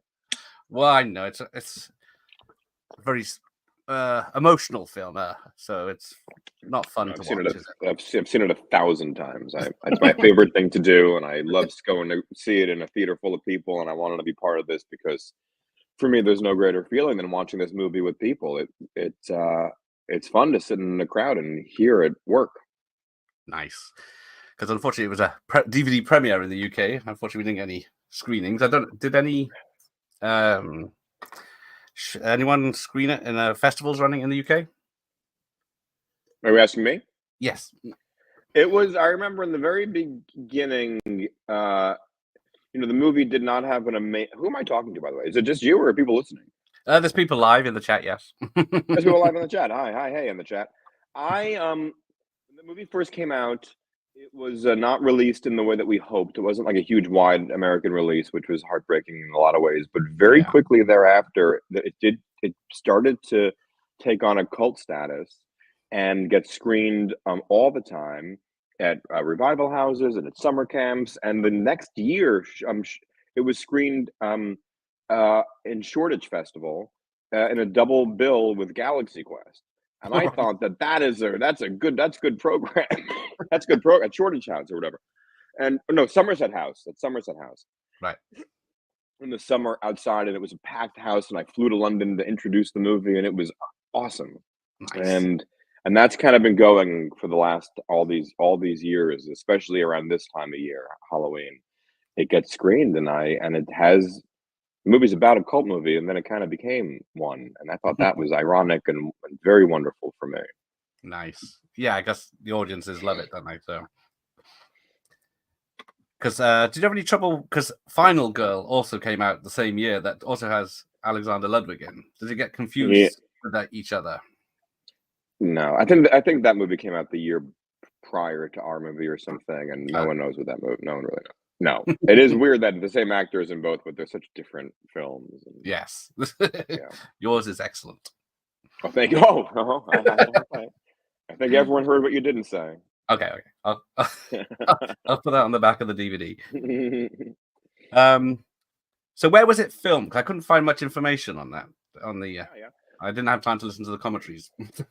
Oh yeah, everything's in the commentary. But it was filmed in Baton Rouge, Louisiana. We did it in I don't know, maybe 24 days or 25 days. It was a tiny little budget movie, and we shot it at a real summer camp, an all-girls summer camp called Camp Marydale in Baton Rouge, which is full of alligators and Cajun people. So it was really wild, and we all were in our early to mid 30s, and we all put our heart our hearts into the movie. The movie is full of feeling because we imbued it with that. We all were feeling it very, very close to the surface. Besides the passion, like working so hard and these crazy grueling hours, and it was also that Josh, who had written the movie, his father had passed away, Yeah. and his father was an actor who played the priest in The Exorcist. And Josh's grieving journey was complicated because whenever he'd miss his father, he'd watch The Exorcist, and Oh, to re-experience his father, he'd watch his father get murdered, and that was very weird for him. And so he and his partner Mark, who I went to college with, I've known these guys forever. They're right. writing partnership, and they have a romantic partnership. And I was been friends with them forever, and they mentioned this idea to me even in college or right after college, I think. And I thought that's a good idea for a movie. Kids get stuck in a bad horror movie. Oh, fun.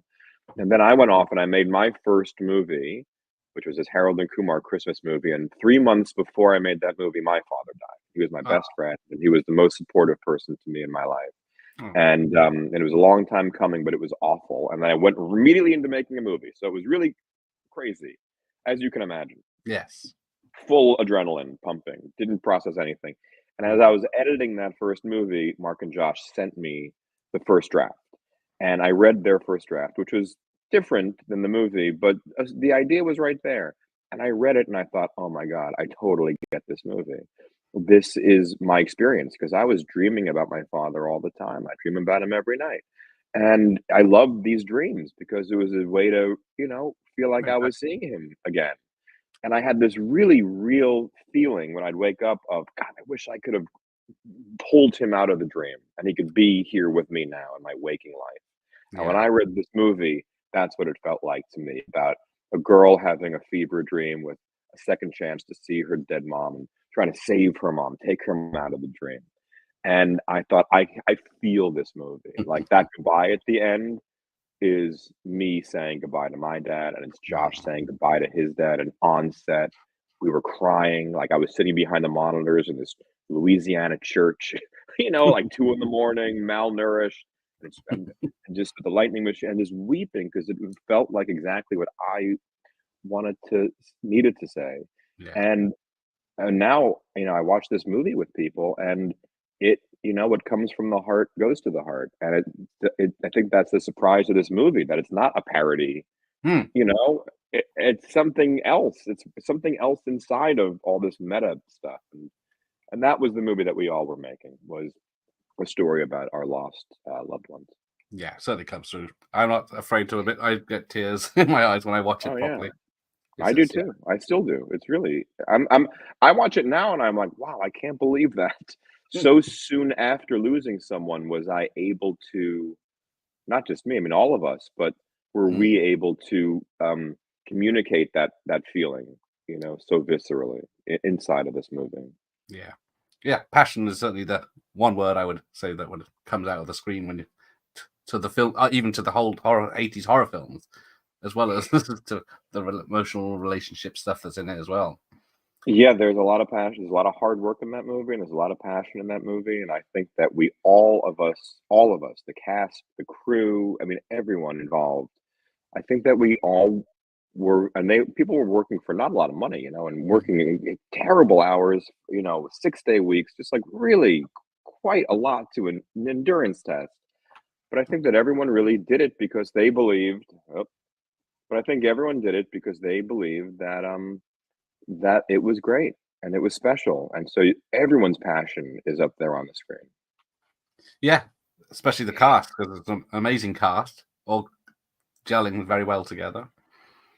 Yeah, and an amazing cast just for that time in the world. Like everyone was about a year away from getting really famous, and they all, and a lot of the cast didn't know each other, and they became friends and stayed friends and worked together Hmm. afterwards. And that was, my that was one of the greatest experiences of shooting it, because it was obvious, it was very hard. It was very hard.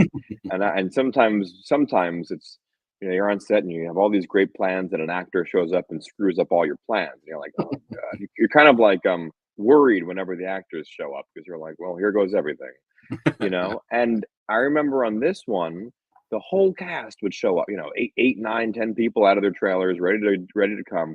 And I would think, oh, thank God, here come the campers. I'm the camp counselor, and here's the campers. And I'm going to show them our activities for the day, and they're going to have a great time. And that's what it felt like. It felt like I was head counselor, and they were the campers. And so the outtakes at the end of the movie and all that fun, that was also really happening. Nice. Because what time of year was it filmed in Louisiana? Oh, it was shot in the middle of the summer. It was brutal. It was so hot. I was going to say, because it looks sunny all the time. So, no, that's not. When was it? It was shot right before summer camp began. So that must have been like maybe May or June. Yeah. I think we had this thing at this. This is a good story. We were at this summer camp. It was all girls summer camp. It may have been a Catholic summer camp or something. And in the South. And they let us use the camp for this finite amount of time, but we had to be out on this day because that's the day that all the kids showed up, all the girls came. And so we wreaked havoc on this camp. Like, we took it over. We lit the cabin on fire. We accidentally broke a septic tank with our trucks. Like, we just fucked. This is a movie shoot. So they kind of ripped up all the grass got ripped apart, and the rain, and this is mud. Everything was mud and sewage and things.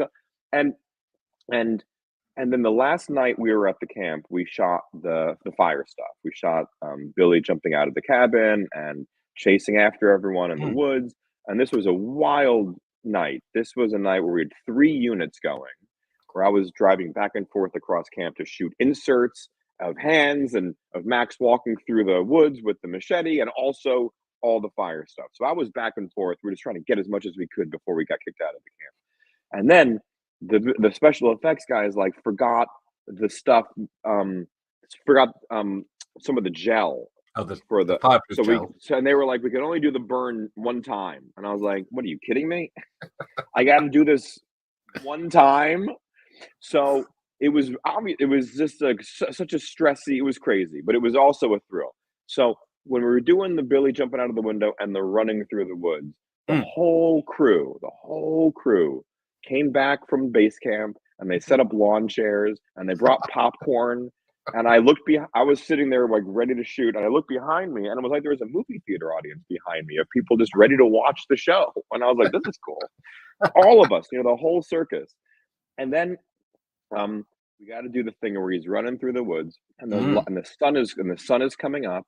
We have one light. That's why there's all that fog, because the fog was a way to take one light and diffuse the light, so you get like a big backlight. We only have one light. So we had one light, one take, 3 cameras. All right. It's nighttime. The sun is coming up. It's like the last shot, so emotions are high and everyone is there. And the focus pullers, these heroes. It's very hard on a long lens to pull focus while 4 characters are running towards you. It's really hard to nail that. And these guys, especially the guy in the longest lens, he had one chance to get it right. And so we lit Billy on fire, and I crossed my fingers, and we said action, and everyone's eating their popcorn, and they start running, and all the cameras are rolling, and I get cut, and we go and watch playback. He didn't get this. I don't know what we're going to do. CG fire, it's going to be terrible. And we watch it. All of us watch it. The whole crew can see the monitors. And this fucking focus puller nailed it. There is not a moment that buzzes. It was perfect. It was like an act of God. It's an impossible thing to do. And he did it. And everyone applauded. Just a huge applause break for the focus puller. And yeah. And we were like, yeah. And the sun came up. And then like 14 buses of like 8-year-old girls showed up right in that moment. And it was like, okay, time to go, goodbye. And we left the camp and never went back. And that was the end of it. That's how we ended the shoot. Oh, nice. Well, yes, because it looks great that's all slow motion. He's on fire. The fire looks great, like you said. Fire looks great. Real. It's all real fire. Because the fire in the theater, that's not real. Well, that's not real fire. Yeah. But that still looks great. We did the best we could, but that was all right. Was there any plan to ever unmask Billy, like show his face, like the one time they do in Friday the 13th? No, there was a lot of work put into making the mask and figuring out a way to do something that had reverbs of these other moves, the Burning and Jason, obviously, and to do an original mask. And I thought maybe to do a totem, taking totem pole kind of iconography and making a wooden mask out of that would be good. And our production, we had not a lot of money to make the movie. Our production designer, who was a genius and has made a lot of incredible movies afterwards, was tasked with making this mask, which was not exactly in her wheelhouse, and usually it's a makeup effects person. And so she had to figure it out. And so she started doing designs of this mask, and I was sending all these references. And I remember, one of the first masks that she sent me, the eyebrows were really defined, and it had a lot of features, and it looked like Eugene Levy. Yes. It looked a lot like Eugene Levy. I was like, this looks too much like Eugene Levy. And so we simplified it. But in the movie, there is one scene where we have the Eugene Levy mask. We were stuck with this mask that they made it, and I saw it in real life, and I was like, oh no, this cannot be. We got to simplify it. But in that one shot where Alia Shawkat is kind of backing towards the window and then screams before they get out the frame of the window where Billy is standing, that's the Eugene Levy mask. And we had to make it like blurry and out of focus and dark. But if you look, you can tell. I looked. It's not the best mask. Because also the music's fantastic as well. Because you've got 2 credited musicians. I do. Apparently, Gregory, James Jenkins, and Eddie Zacker.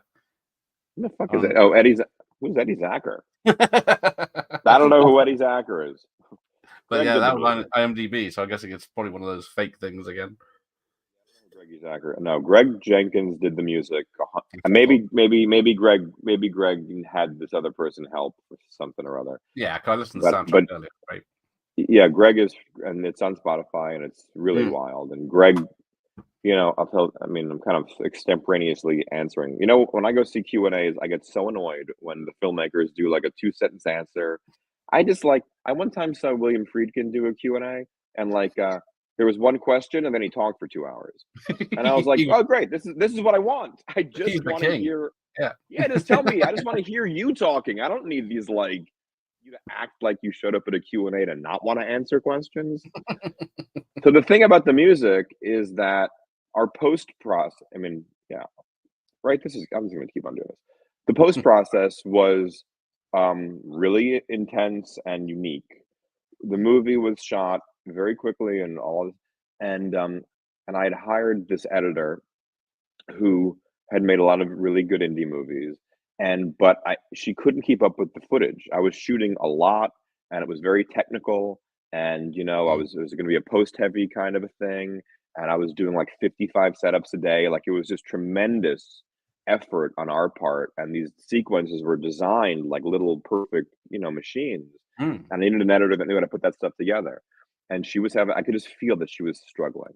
And I'd sit there with her on the weekends and say, I want to blow this up 30%, and that is digital zoom to this thing, and we have to sort of mask that. And she was struggling. I saw her not knowing where the buttons were. I was like, you might not be right for this kind of tech heavy movie. And so we let her go and hired someone else named Debbie Berman, who was a genius and a mule, a workhorse, like another passionate cinephile person. She was the right match for the movie. And when we showed up in the edit, it was Debbie's first day, and it was my first day in the edit. And we went to go watch what the other editor had done. The way this normally works is that an editor is cutting your movie while you're shooting it. So when you finally get into the edit, you watch a very rough, very bad, but you watch an assembly of your movie. That's just generally how they do it. I don't even think that's a good way to do it, but that's what so we sat down to watch her assembly, and it was 30 minutes long. She hadn't even gotten through the assembly. She didn't even finish the movie. That's how behind she was. And then we went to go look at all the footage. It's usually broken down and sunk, and everything is, organized, and it wasn't. And so Debbie looked at me, and she was like, "We have to start from scratch, completely, not just cutting, but organizing." And I was and a filmmaker is given 10 weeks to show the producers a cut. That's kind of legally in America. Right. So I was like, "Hey, producers, I know that I got 10 weeks before I show it to you, but we're kind of 4 weeks behind before we've even started. And they said, we don't care. You have to show it to us in 10 weeks. Oh. So suddenly we were, behind before we began. And so we just went hard. We were doing 6-day weeks in the edit, sometimes 7. And Debbie was just, we cut it in order. We cut the movie in order: scene 1, scene 2, scene 3. And I'd sit there with Debbie and we'd pick our selects, and then she'd go put together a version of it. And I would go over to Greg, the composer's room down the hall, and I would bring these rough scenes to Greg and say, let's start scoring the movie. Right. So usually you use like temp score, music from other movies. We didn't have any time to pull temp score and cut it. We just had Greg writing original music as we were going. So over these 10 weeks, we would like do a scene, Greg would score it, and then we'd do another scene and Greg would score it, and we built it like in sequence, like a puzzle or something. And then we'd kind of watch 30 minutes of it at a time and be like, well, this is crazy now that we're watching it, like as a movie, not just as individual scenes. Like there's way too much music, or it's cut way too fast and we have to let it breathe. But that's kind of how we did it. And we were up all night. Greg was sleeping under his desk. It had the same feeling of the shoot was post. And we were just chasing this date when we had to finally show it. The last weekend that we had before we had to turn it in, I begged. I said, we just need 5 more days because we just have the third act to do, and we're just 5 days away. And they said, nope, we want to see it now. And so the 3 of us, me, Debbie, Greg, and our assistant editor, went into the office, and in 48 hours, we didn't sleep. We were up for 2 days and eating hot dogs and pizza and coffee, and we cut the third act of the movie, basically from probably the goodbye sequence, the goodbye in the church, the final fight, and everything that comes after was done in 2 days and scored in both of those days. And we were so crazy, like so mentally crazy, that we were weeping while we were cutting it. Like we were, we were disembodied. I don't know who made that part of the movie. And I will tell you, and then we turned it in, and I will tell you that, not very much of the movie changed from that first cut. Certain things did, but that third act is exactly the same. It didn't get touched. Nice. Somehow in that crazy weekend, that scene that you said makes you cry, and it made us cry shooting and editing it, the fight, all that stuff. It didn't, and the music, we got it right the first time in that crazy weekend. And so that's how we did the music. We did the music as we were cutting, which is a wild way to do it. Well, yes, I guess. Well, was it Stephen King made Maximum Overdrive, didn't he? Without even knowing. Sure, for sure.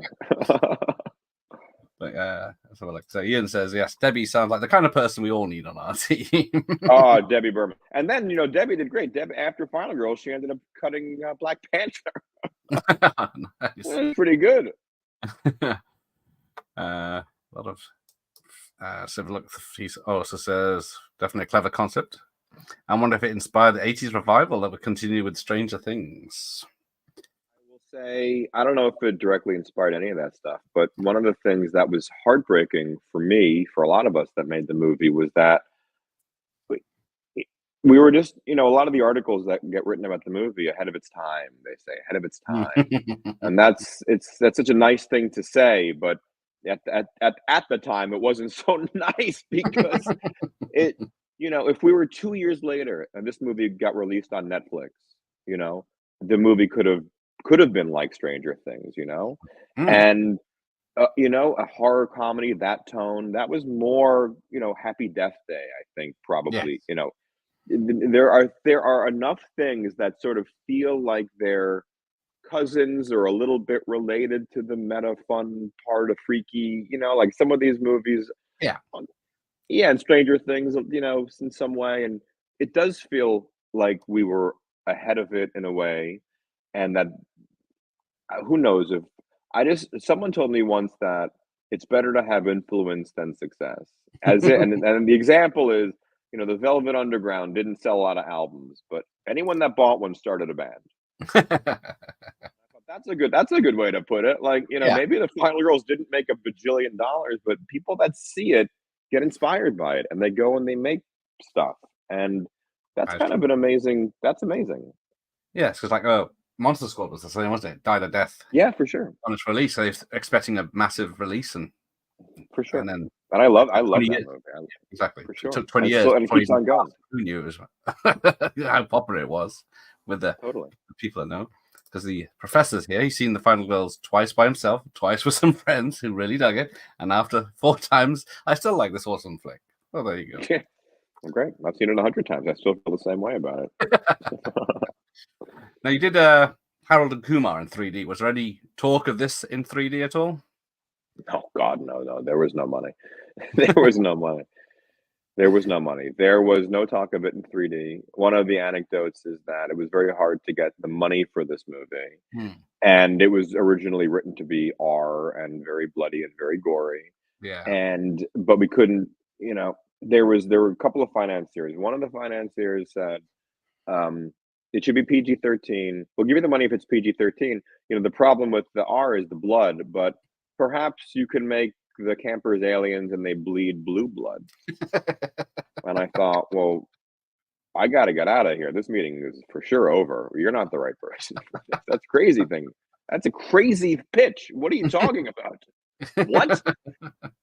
And then ultimately, the people that gave us the money did a bold and brave thing, which was to just let us make the movie. They didn't have notes. We just kind of got to do it, but it had to be PG-13. And we just thought, well, we'll just figure it out. It's better to make the movie than not. And I was really worried because I loved horror makeup effects, and this movie was really originally very disgusting. And so we were very upset that we had to do this, but we thought we'll figure it out. Like we'll get around it in a way, and we can still make the movie.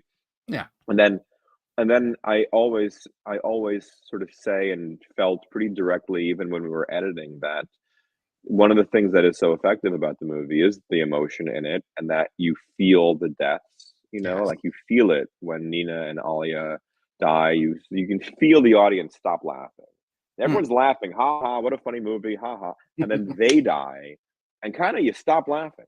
And the movie changes a little bit now. And it's nighttime and it's become something else. And I love that moment in the movie when it's like, oh, wait, what is happening? And I just feel like that if we allowed the movie to be really violent and gory, that even when we were editing it, I would have taken it out, because it's kind of hard to cry at the end of a movie or feel the depths. It's a movie about grief in the body of a horror movie, right? Yeah. So you don't want the storytellers to be gleeful about the killing. That would probably make it so the ending doesn't work as well. And I bet I would have pulled it out even if we shot the R-rated version. Yeah, I can believe that from watching it, because like you said, exactly what you said, it's the emotional that's the biggest part of this film. Yeah, that's the twist. Like that's the twist ending, is that you cry now. I bet you didn't think you were going to when you saw the poster. It's like where's he gone? It said, you made a great movie. I was crying on it. I was not crying this time. Maybe last night.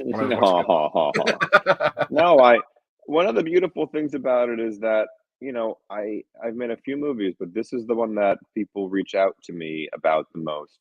And I mean, every couple of weeks, I get a DM or something, and someone goes, I lost my parents, and I watched this movie on the anniversary, or something like that.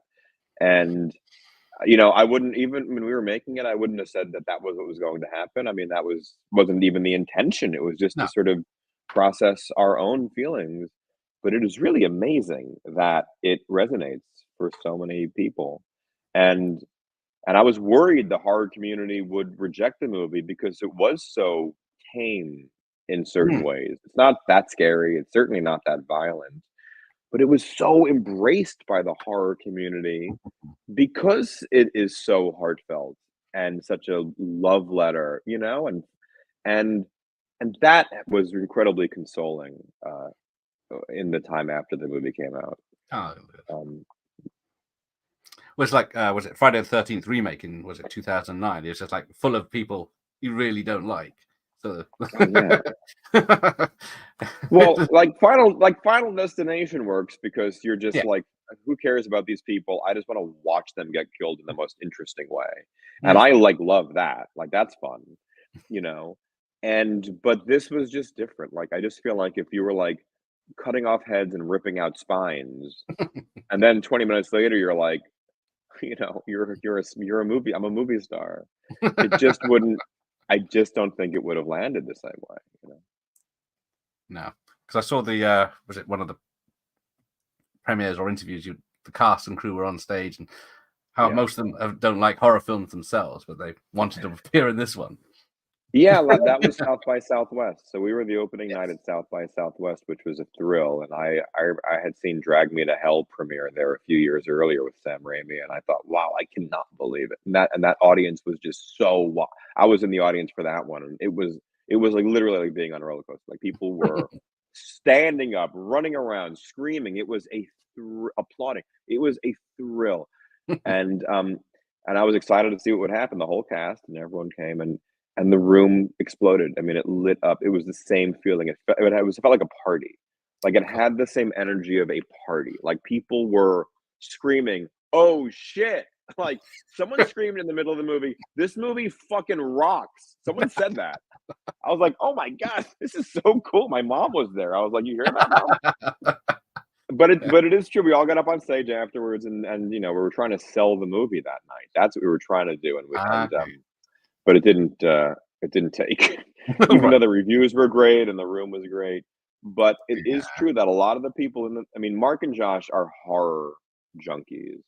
I grew up as a horror junkie, but a lot of the cast were comedy people, or sort of more serious actors, and they didn't really know. I had to give them a crash course. I made them watch, Friday 4, and I made them watch Burning, and I made them watch some of the things that were the touch points for this. But really, the movie that we were talking about making was the mother-daughter movie. That was what we were talking about, Yeah, we were talking about the movie inside the movie, the little movie inside the big movie is the conversations that we Nice. So yeah, there was some improvisations, from Thomas and Adam, which we saw in the outtakes at the end. Yeah, Alia also was improvising. Yeah, one of the big questions always getting the money forever was, what is the tone of this movie? They would not. It's the most annoying question. What's the tone? I was like, let's read it. And they're like, I read it, but what's the tone? I was like, I don't know. Like, what words am I supposed to say that are going to make you give me the money? Yeah. But I was so frustrated. I was like, I don't know. The tone is just me, like what I sound like. Like, it's sweet and funny and scary and thrilling, and it's kind of all the feelings. It kind of is what it feels like to be alive. It's quite sad and it's quite happy, and it just kind of runs the spectrum. That's the tone. It's playful.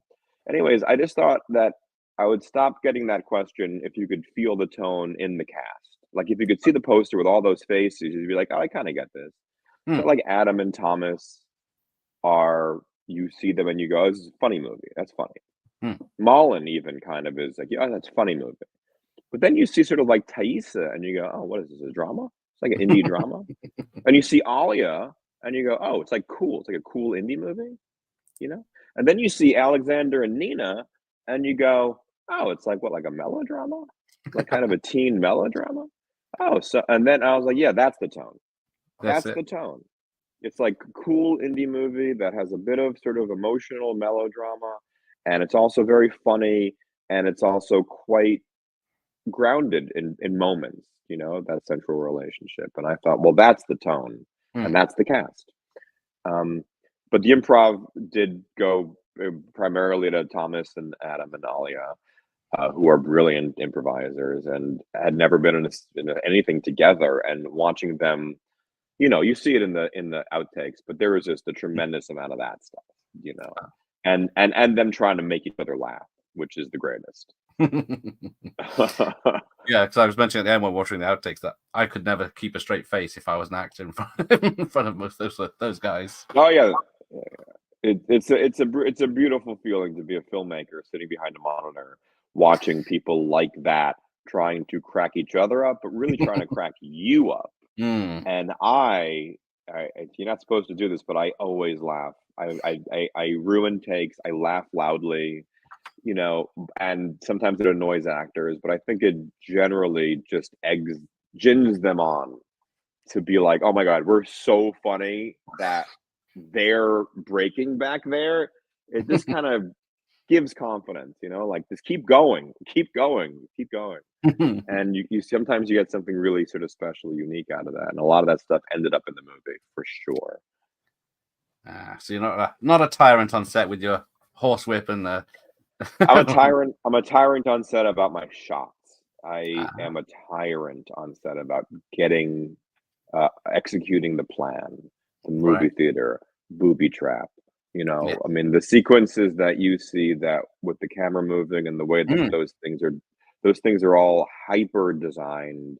Some of them were previs. They were all drawn out. They were drilled. I would sit there with the AD and the DP for weeks beforehand, being like, here's the edit of the movie. Here's every shot. Here's how the camera's going to move. Here's the thing. And now let's drill the day. Like, tell me the order of the shooting day. Like, how are we going to get all of these setups done in this finite amount of time?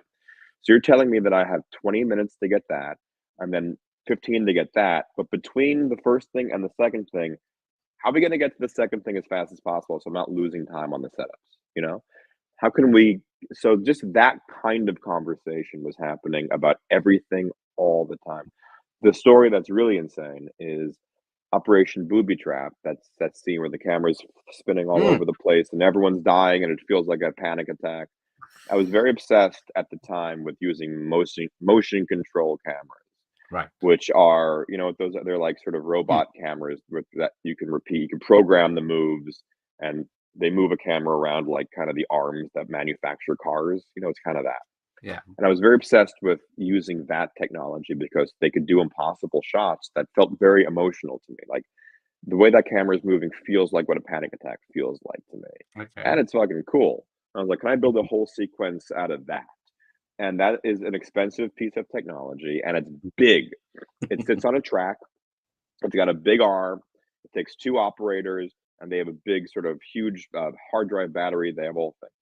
And I had prevised this sequence entirely, including with this is on my website, but including with an overhead of where the actual camera would be to be able to do these shots. Okay. And where it could be so that we wouldn't have to move it constantly to do new shots, like the fewest amounts of. So we were very strategic about how to execute this movie. And then once we figured all that out, we had to build that main cabin where everything is happening. We shot at a real camp, but they didn't have a cabin that was big enough to do scenes with all these people. So we had to build it.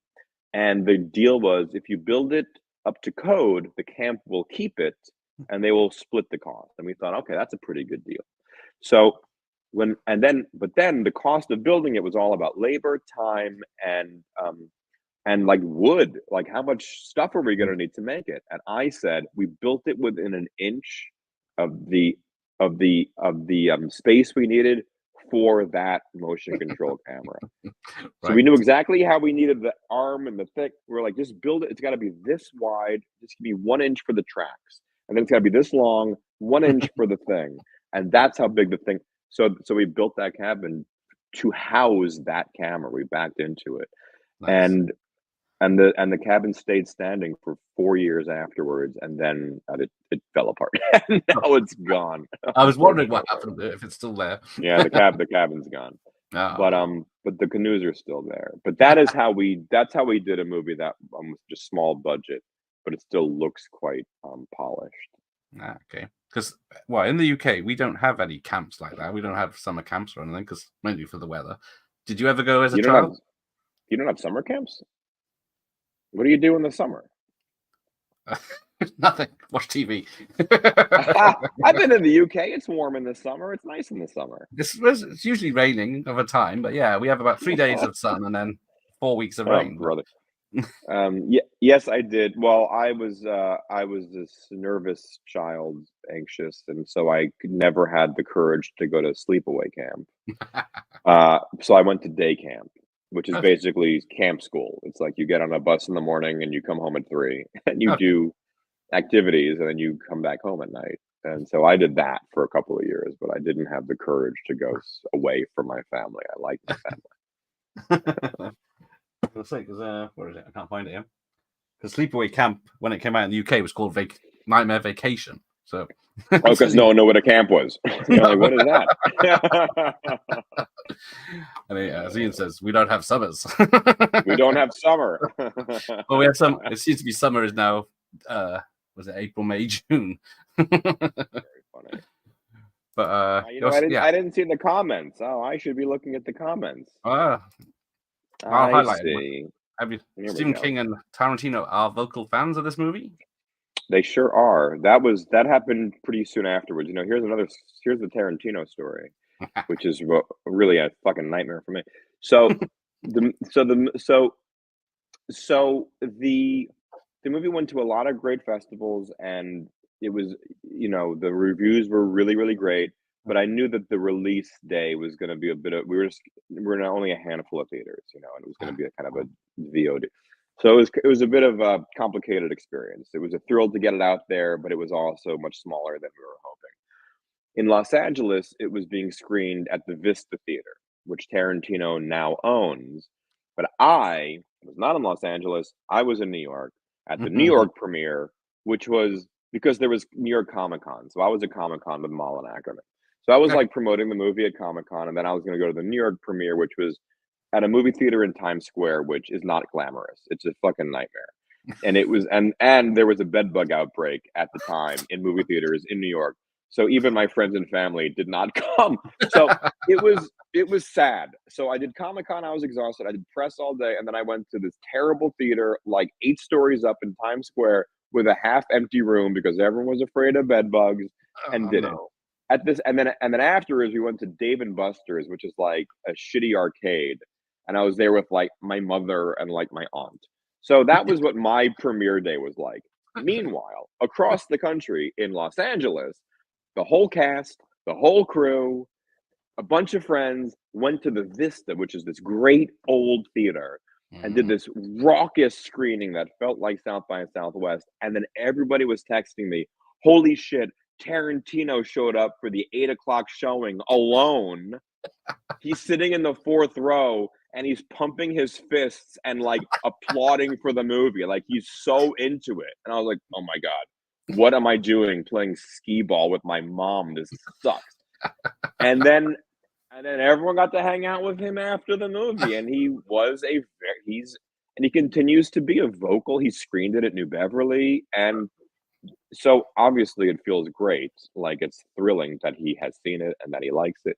I met him years later and I said, do you remember you came to the movie opening night? Do you remember? And he said, yeah, I loved it. And I was like, oh, cool. He's like, I only have one note. And I was like, what? And he was like, you should have shot it on film. And I was like, I know. I know. We never have money.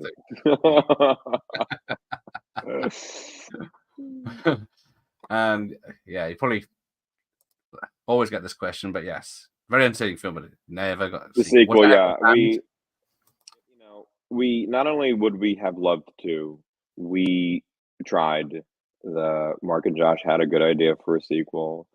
It was all very meta and great and about Max's father, and it was all, but the first, even though the first one's a cult movie, it just didn't make enough money to get any financier to want to pay for it. Yeah, they Mark and Josh tried it as a television show. That didn't happen, and there was a sequel, and the whole cast would have done it. Everyone loved making it, and it's the movie that people probably bring up to them very often. But yeah, no, it just didn't make enough money to get a sequel. Yeah. But we would have loved to.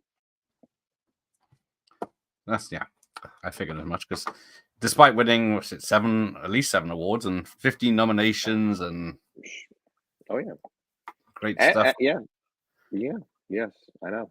Even you won a few awards as well. Yeah, this movie, at the time it was very sad, tragic in a way, but over time it became exactly what it was supposed to become, which is a cult movie, which is what it is about. In a way, Matt, it's what Nancy's talking about, this movie from her past that everyone brings up all the time, and it lives on, and that's this, and it's the Velvet Underground thing I think about a lot. I go, wow, it's so lucky to get one of those, at least one of those in your life. That is rare. And those are the movies that I loved the most as a kid, and they're the movies that I was pulling inspiration from for this. I just never put it together in my head as I was making it that this should be a cult movie. I thought this should be a hit. Right. This should be a hit movie. And then it became a cult movie. And it took a second to retroactively recognize, oh, that's what it always was. That's what it should be. That it should be on that shelf in the video store, not, So I feel lucky. Yeah. Are you also glad it is on physical media? Because it didn't just go to Netflix and no one ever got to buy a copy. I love that it's on physical media. I hate the poster. There is I don't like. I mean, it's okay, but no, I don't like it. Mondo did a great poster that's purple and yellow, and that's a way cool. That's for me. That's the poster of the movie. But we did. I worked hard on the DVD. When I was a kid, loving movies, want to be a filmmaker. I would obviously. I'm the age of watching commentaries and special features. I would just devour these things. I'd watch the special features before I'd watch the movie. I'd kind of want to know who made it in the context of the movie before I even watched the movie, like film school. And so I wanted to pack the DVD full of information for anyone like that, for anyone who was like a little version of me. I like when filmmakers and people are forthcoming with their information. When I was little, before I thought I would be a director, I thought I would be a makeup effects person. And I had a correspondence with Dick Smith. I thought Dick Smith was the coolest, and I had all of his books. Dick Smith? Dick Smith is like one of the godfathers of horror makeup effects. He taught Tom Savini and Rick Baker how to do it all. He did Altered States and Exorcist, and he was just the OG granddaddy of this thing. And I wrote away to him. We had like a correspondence. Oh, nice. And I just remember how I couldn't believe that he was sharing his secrets with me. And that was part of his legacy, was that he was incredibly successful, invented a lot of proprietary stuff, and was not stingy about sharing it. He shared everything, process, ingredients, here's how.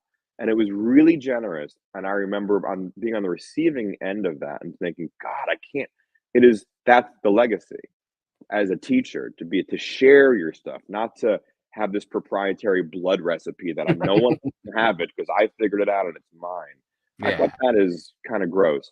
And so I love filmmakers and, that just really share the process, what they were thinking, what they were stealing from. Yeah. Paul Thomas Anderson, Martin Scorsese, these are generous filmmakers that tell you how they got to where they got creatively. So I tried to fill the DVD with the previs is on there, the commentaries on there. There's lots of stuff on there. It's on the screen at the moment. There he is, the DVD menu. Yeah. So because I think, as Professor says, he appreciates the special features. Nothing annoys me more than buying a movie and having nothing, not even the movie's trailer on it, which is I agree, and I also don't know why there's not some website that has the bonus features. Like, I don't know why that stuff can't be aggregated off of DVDs and then put somewhere so that they kind of can live on forever. There is so much information on Laserdiscs and DVDs that is not easy to find. No. And I would buy physical media just to keep that stuff. You think if the film had made like 10 years earlier, when you could go to rental and more retail places, it would taken off? Like Tremors was the same thing. It took off on VHS rental. I'd say that we were uniquely at the completely wrong time. I would say that.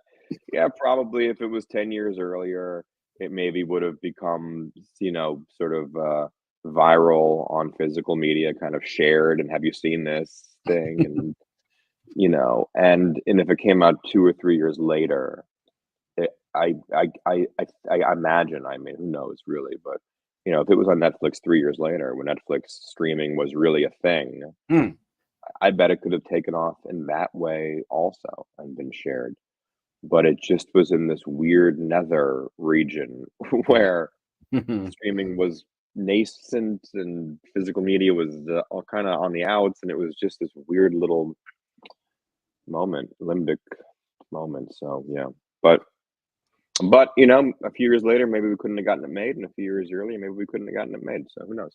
Well, yes, that's what I was thinking about it when I read about it. If I'd rather see it now as it is such a wonderful film than messed with or not at all. So it's certainly yeah, great. it's a very one of the things about that movie is because it was so small and because I was so crazy at the time, belligerent. No one could stop me. No, I was head counselor. No one can stop me. This is my camp. That the movie is very authentic. It feels the edges did not get sanded down. There weren't a ton of notes. It did not get sanitized really. It's very specific. The tone of it is specific. The look of it is. And so, those are kind of the cult movies. Repo Man, that is what's more specific than that movie? Like, what is that tone? But it lives on forever because it is so the person who made it. And it is so weird and great that it exists. And so, it was kind of unique to make it in this way. But so, yeah, I love it. And I love that it lives on like this. So if there was an alternate universe and Final Girl 10 was coming out this year, do you think you'd be? I mean, that would. One. Yeah, like on set, we were designing the Criterion cover. We were like, okay, here's what it should be, and here's the sequel, and blah, blah. And yes, all of us. That wasn't just coming from me. That was all of us. We're like, it'd be so cool if this character and blah. We were amped up about this thing, which is why the way that it came out was such a bummer. But it's also why doing even this with you tonight is so awesome for me, because not a lot of movies live on like this. So where are you today? What's outside your window there? I'm in New York City. So this is welcome to Soho. You're in Soho. Oh, nice. Are you where in the UK are you? I'm the West Country, as far as west from London as you can get. Have you been to the UK much apart from that other screenings? Yeah, well, I've been mostly to London only. I haven't been around the country. You're not missing much out this way. Yeah. What is this question I say? What is that question? Oh. Citizen Kane and Wizard of Oz were ahead of its time. In the end, it will be regarded as a masterpiece.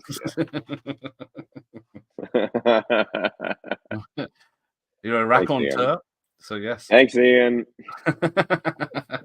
Thanks, Ian. Is it just Ian watching at this point? I'm seeing a lot of Ian. Few others, they're just not too busy listening because they're talking about me crying.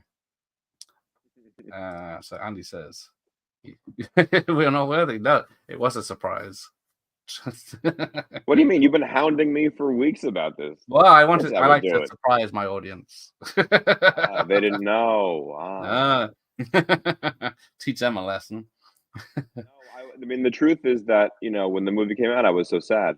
But the fans making fan art and screening it and asking for copies so they could screen it in their home theater, and I thought, it was really healing. Like, it brought me back to feeling confident creatively, like truly, like the horror community, the people that found this movie and loved it and watch it every year. It did a lot for me, just as a person who's got to put himself out there making these things. And so whenever I'm invited to talk about it or come to a screening, I go. Oh, cool. Because it feels great. It feels great to sit there, and I kind of want to give back to the people that gave so much to this movie and to me, and really pulled me out of a not so happy spot afterwards. Yeah. It was really great, and I also feel that way as a fan of movies. I mean, I'm a fanboy too, so when I find something that I love it so much and I want to tell everyone about it, it's a thrill to know that it's reciprocal relationship with people that made it, that you're not just alone. So yeah, I like doing this stuff. Nice.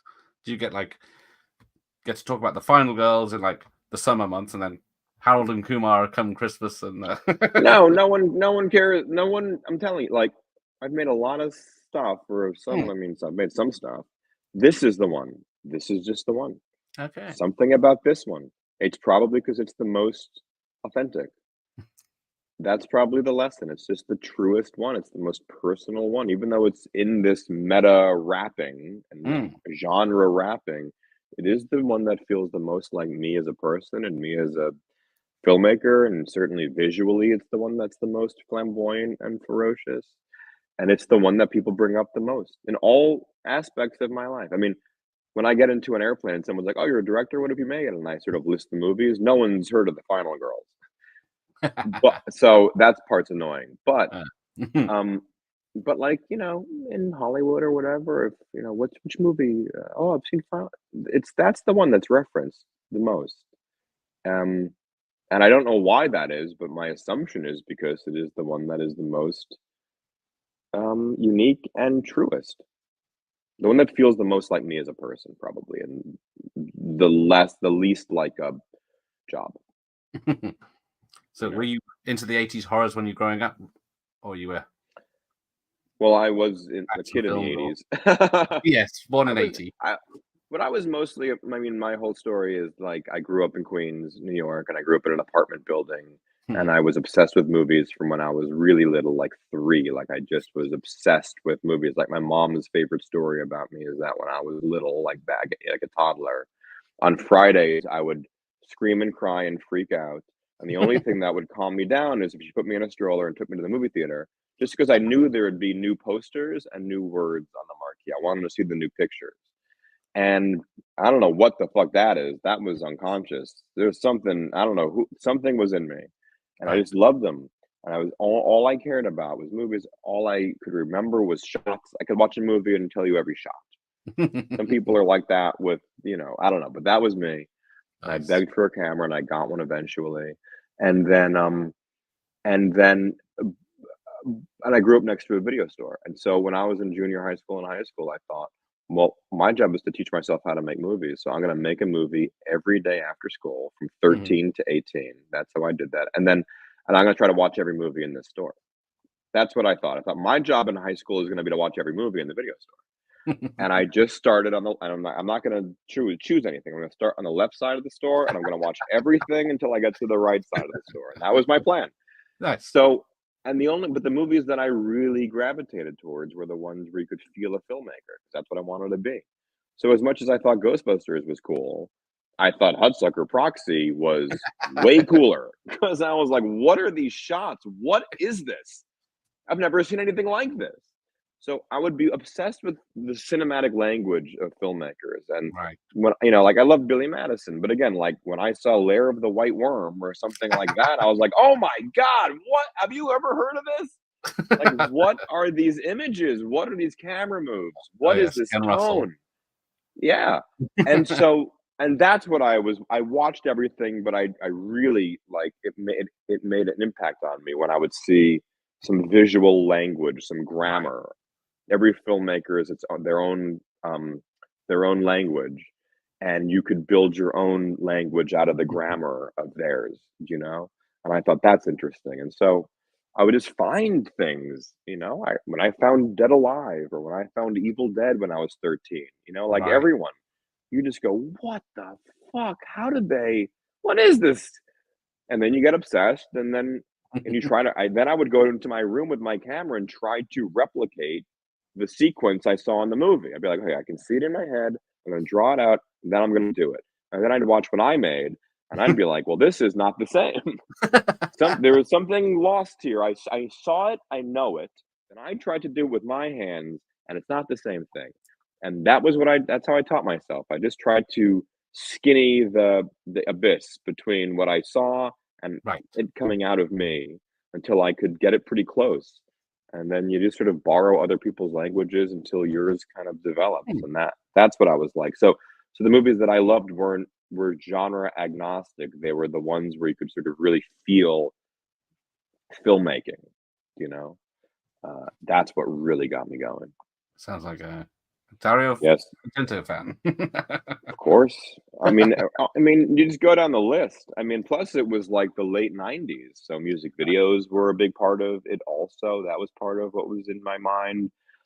I mean, I would just come home and watch music videos all day, and then at night watch two movies, and that's what I did.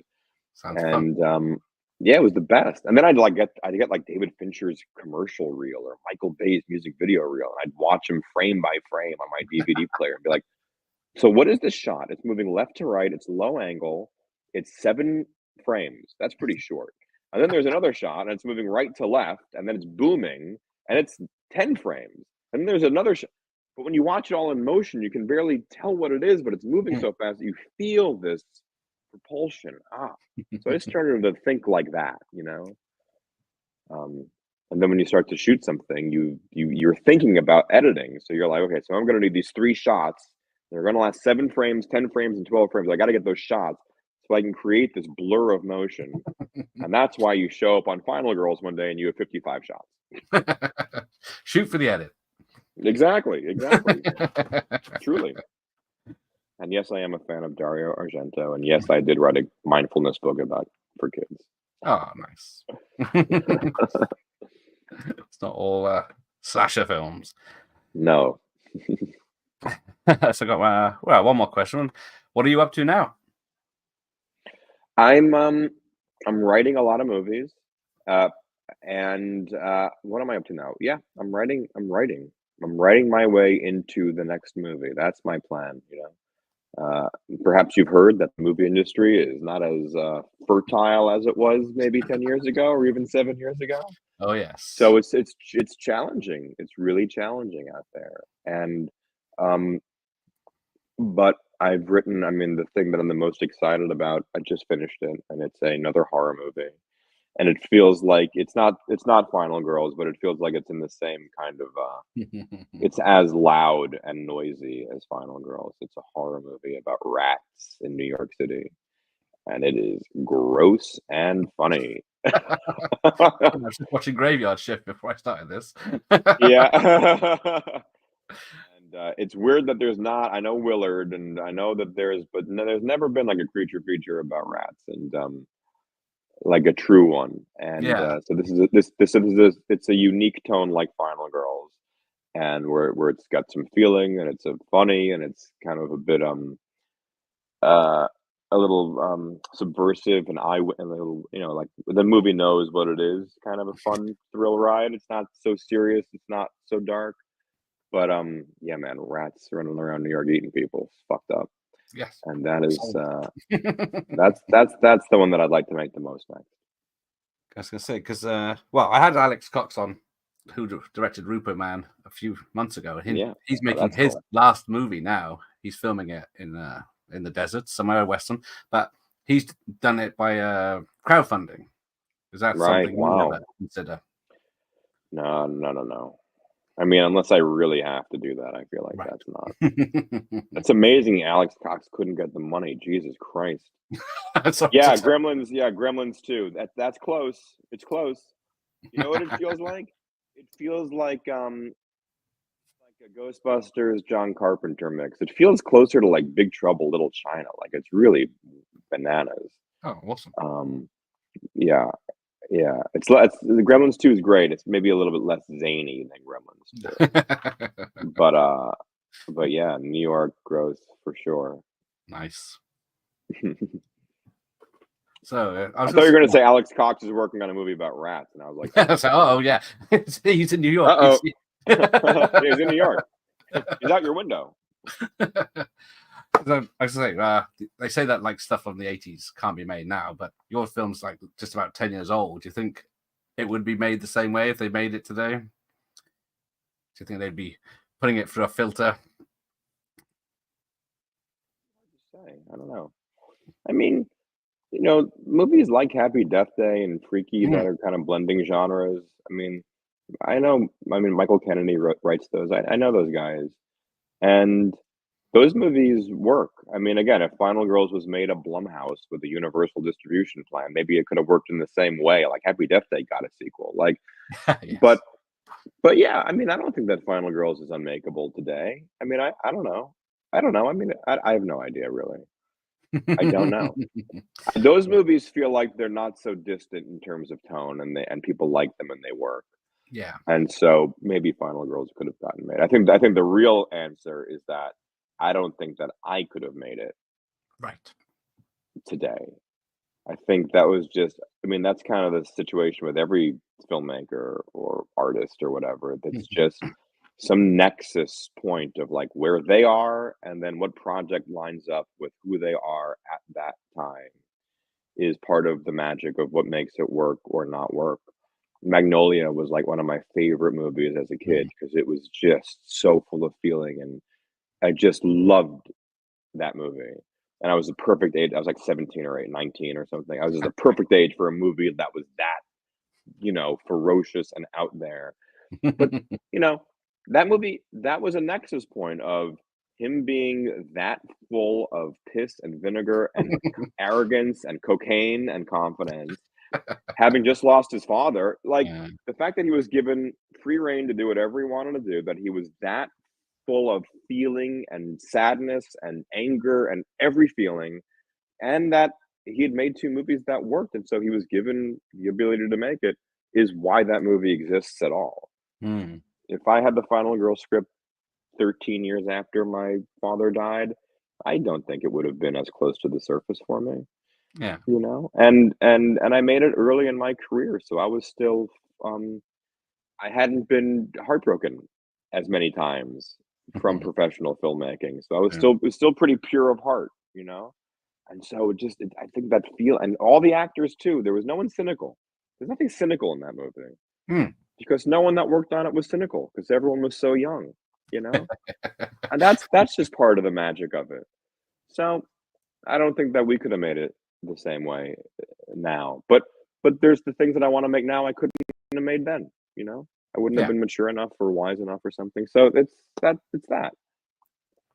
Oh, yeah, Happiness? No way. I mean, Todd Solondz can't even make a Todd Solondz movie.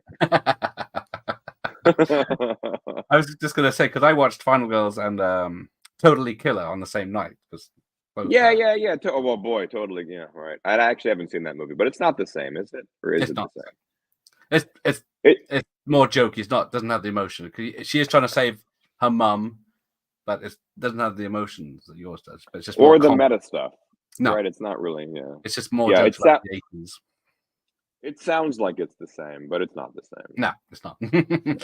But when you read the log line, you're like, "Are you kidding me?" That's fucked up.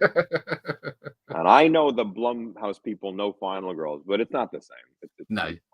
good for them. Good for them. Good for them. Anyone that goes to make a movie that people like is good. Good. Why is the 90s not a go-to place for going back to? Do you think? How do you mean?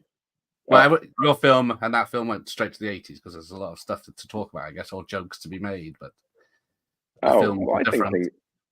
I think that now it would be the 90s. I think that you just need to be 20 years out from Hmm. something. I think that it would be I mean, the early aughts is kind of what's like super referenced now. I mean, a lot of the music from the early 2000s is kind of what's in and around movies. And so I think the 80s feels too dated. I don't know why I have no idea why Totally Killer went to the 80s. Like, I don't know who that's for, but to me, it feels like early 2000s is kind of the reference point that's fun for things. Just because it's 20 years ago now, you know? It doesn't I feel mean, like American Graffiti was made in the 70s. I mean, you just kind of go 20 years back, and that's where your kind of nostalgia fix goes. Hmm. So, that's kind of how that feels to me. Yeah, because I guess in the 80s, everyone was referencing the 50s. And Exactly. Like, I feel like that. Exactly. I just feel like that. Yeah, like even when I see 80s references, I'm like, that feels so old. Like, we've been doing 80s references for 20 years. It's ridiculous. Who cares? I want to see. I want to see. I mean, there's a Y2K movie coming out that Kyle Mooney made. I feel like that the 90s, early aughts is kind of the new zone for horror. Final Girls, though, it wouldn't have worked because obviously the movie that you're referencing is Hmm. very located inside of the slasher heyday, which is not the 90s. But I feel like when you see movies now, a lot of the reference points are closer to 98 to 2007. Even Isn't It Romantic, which is the movie that I made Hmm. after Final Girls, is very much referencing rom-coms from the early aughts, from the 2000s. Hmm. Um, Right. I had a question, but I forgot it. Oh, Well, take a second. Remember it. yeah, I got it. What out of the 12? What's your favorite Friday the 13th film? You know, I'm going to tell you a secret, dirty little secret. I don't love those movies. I was a Nightmare on Elm Street. That was the one that I thought was the best. Okay. Halloween did not do it for me, and Fridays didn't do it for me. But Nightmare on Elm Street, I was obsessed. I was obsessed with 3, 4, and 5, and 1 is obviously a classic, and 2 is obviously terrible. Ooh, what do you got? What do you got there? Oh, You see that Fright cover? Night. That's a Elm Street 1. Original Nightmare, yeah. But Yeah, look how- I mean, I think the reason why those movies did it, I mean, just like the straight slashers, I just didn't think that I just didn't care in the same way, and they looked like shit. Sorry, but I know that's part of the charm of those movies. Oh, But yeah. the Nightmare franchise was just full of filmmaking, was full of imagination, and the kills were clever, and I liked the tone of it, and I liked that they were giving. I just love I like Sleeping, I Dream. I just like the dream logic of those movies. I thought Freddy was cool. I love it's so dark and fucking twisted, and you're paying for the sins of your parents. There's so much more going on in those movies, and I love that they gave those movies to commercial directors because 3, 4, and 5 have such a crazy style. Yeah. That like cockroach kill, you know, Yeah, that's everyone's. the Well, that's fucking great. claw in the sand, like Jaws' fin, Yeah. like the pizza meatballs, and the Dream Warriors is so food. cool, and yeah, I just those are so much more. I don't know, they're just crazier to me, and I couldn't stop. 4 is my favorite, which I know is kind of a bit incensed. The MTV one. The Rennie Harlan one, yeah. But boy, and the music, I just thought that that was my franchise. And then of course I loved Scream, and New Nightmare. I just thought those were so great. Yeah. But the straight like 16 millimeter slashers just never totally caught me. Nice. Well, I What's guess, your favorite Friday? I don't know. Like 4 and 6 are like the ones that are always talked about, aren't they? Because that's been the better made ones, at least. Yeah. I don't know. I mean, I like the disco of the 3rd one. I like how it's Canada for the 8th one, but I don't really watch the 1st one much. Yeah, it's boring. I'm sorry. Yes. They're kind of boring. I just think they're boring. I don't know. They're not for me. Those aren't for me. But I know people love those movies. Matinee is amazing. Joe Dante is obviously. I'm just looking at the question. Yeah.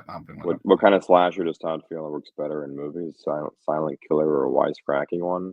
Ooh. Oh, I don't know. Probably for most audiences, a silent killer is good. But I do think that comedy is a very helpful strategic tool in a horror movie because, I mean, the best horror movies have some levity, and it's a strategy. I use this strategy all the time in everything that I make. In Final Girls, since we're here talking about that, if the movie if we all as filmmakers, specifically me and Mark and Josh, the goal was we are telling a story about our lost loved ones and we want to make you cry at the end of the movie. Okay. Well, then how are we going to get there? Like, how are we going to land that goodbye? That's what we're thinking before we get on set. How are we going to land that goodbye? And for me, the answer is humor. Because if the movie is charming and you are laughing, it is relaxing the audience. You're charming it's like being on a date. You're charming the audience and your shoulders are relaxing and you're involuntarily laughing. So you're really surrendering to the movie. It kind of has you. And then when you're relaxed, if I come in there and sucker punch you with something that is really truly heartfelt, all the defense mechanisms, all the barriers of entry, all the, arm's length, the judging this movie, blah, blah, blah, all the cerebral, that stuff's gone and it pierces you right to something. And I feel like that also works in horror movies. Like, if you're laughing and you're kind of relaxed and you're enjoying it and you kind of trust it, and then there's a scare, the scare goes right to your nervous system. It doesn't have to go through all the layers of, thinking and judging and outsmarting the movie. So I try to use it as as a obviously I like funny movies and I'm funny and I think the world is funny, but it's also a strategy. It's a strategy to charm the audience into trusting and relaxing, so that then I can give you sucker punch you with what I'm really trying to do. We've been tricked all this time. That's right. Well, no, I gave you what you needed all along. Oh, Larry's here. Dream Warriors is the best. Yeah, Dream Warriors is the best. There you go. Settle this The Witch is not that good, but the poster of that movie is awesome, and the opening credits of that movie are awesome. Yeah. Well, the British. I don't know if this is the British one because we just got a face on. Oh no, we had a different one. It's like the kids. It's almost like the like the ET image, but like all sweet. That one is so cool. Yeah. That image is awesome, and the opening credits of that movie are awesome, and then it kind of goes downhill from there. Tom Atkins with a 6-pack and a young lady. Have you ever been offered to do a horror sequel? Now we're talking about directors who've done horror sequels. Have I ever done a horror sequel? Have you Would I ever offered do any? one? Yeah. I haven't. Have I? I don't think I have. I don't think I have. Okay. I don't think I have, but boy, I would love, when they tried to redo Nightmare on Elm Street, they did not do it the way that I would have liked. But if there was any horror franchise that I would like to take a stab at, it would definitely be that one. But I would like to do it like 3, 4, and 5. Which maybe is not in vogue, or maybe it is in vogue. I don't know. But that's what I think. You piss off one side and help the other. I'd also Final Destination is something. I love those movies. I just love set pieces. I just love the filmmaking of a great set piece. And so Rats is full of those kinds of things. But Final Destination is I love that franchise. Isn't there a new one? They keep promising a new one of that, don't they? Yeah, I think they made a new one. Yeah, keeps thinking when it's coming out. All right, so Matt's here. That's top secret. I don't have any more time loop ideas up my sleeve, though. I'm always reading them, and they're always bad. Or they're always just like, I don't know. Now there's so many time loop movies, kind of Happy Death Day, sort of.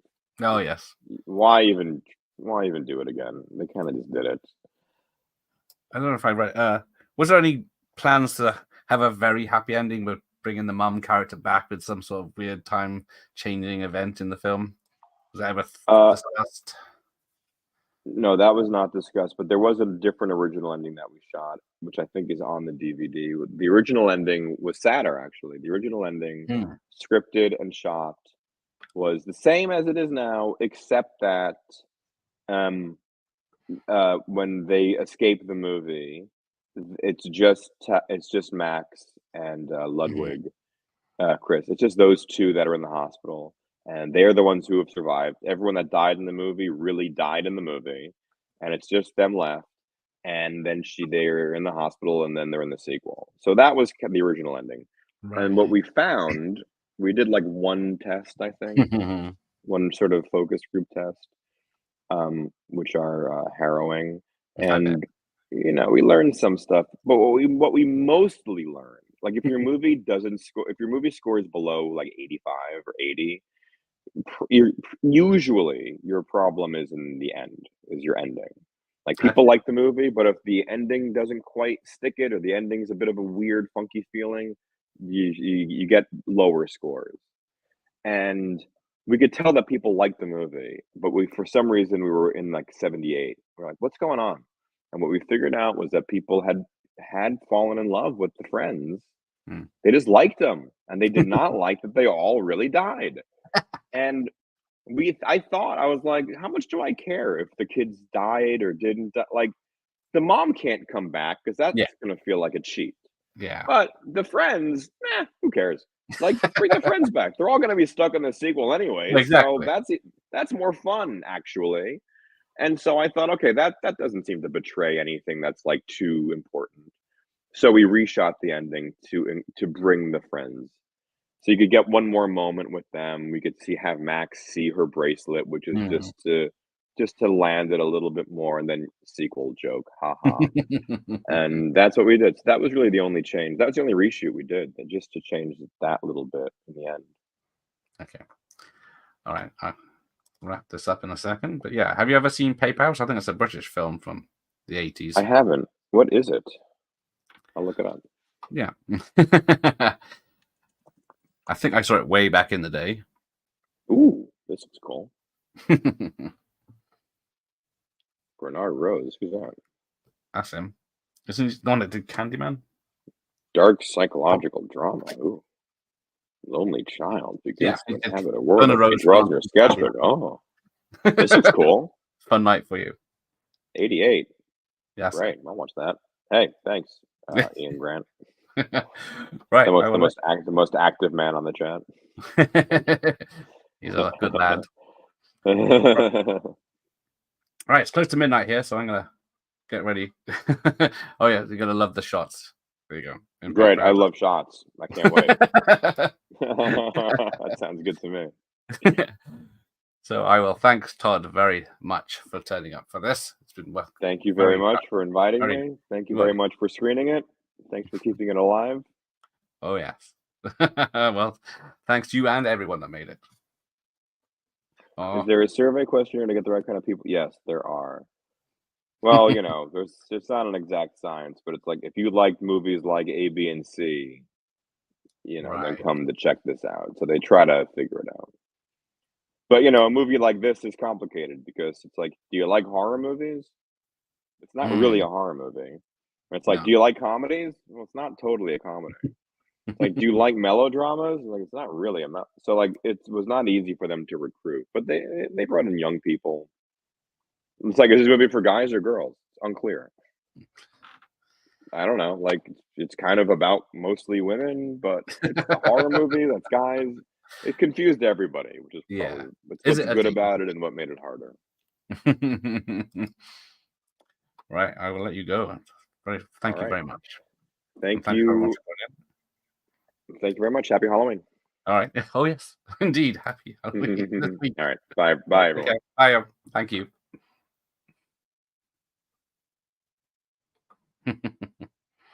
There we go. Says I'm live, but I've clicked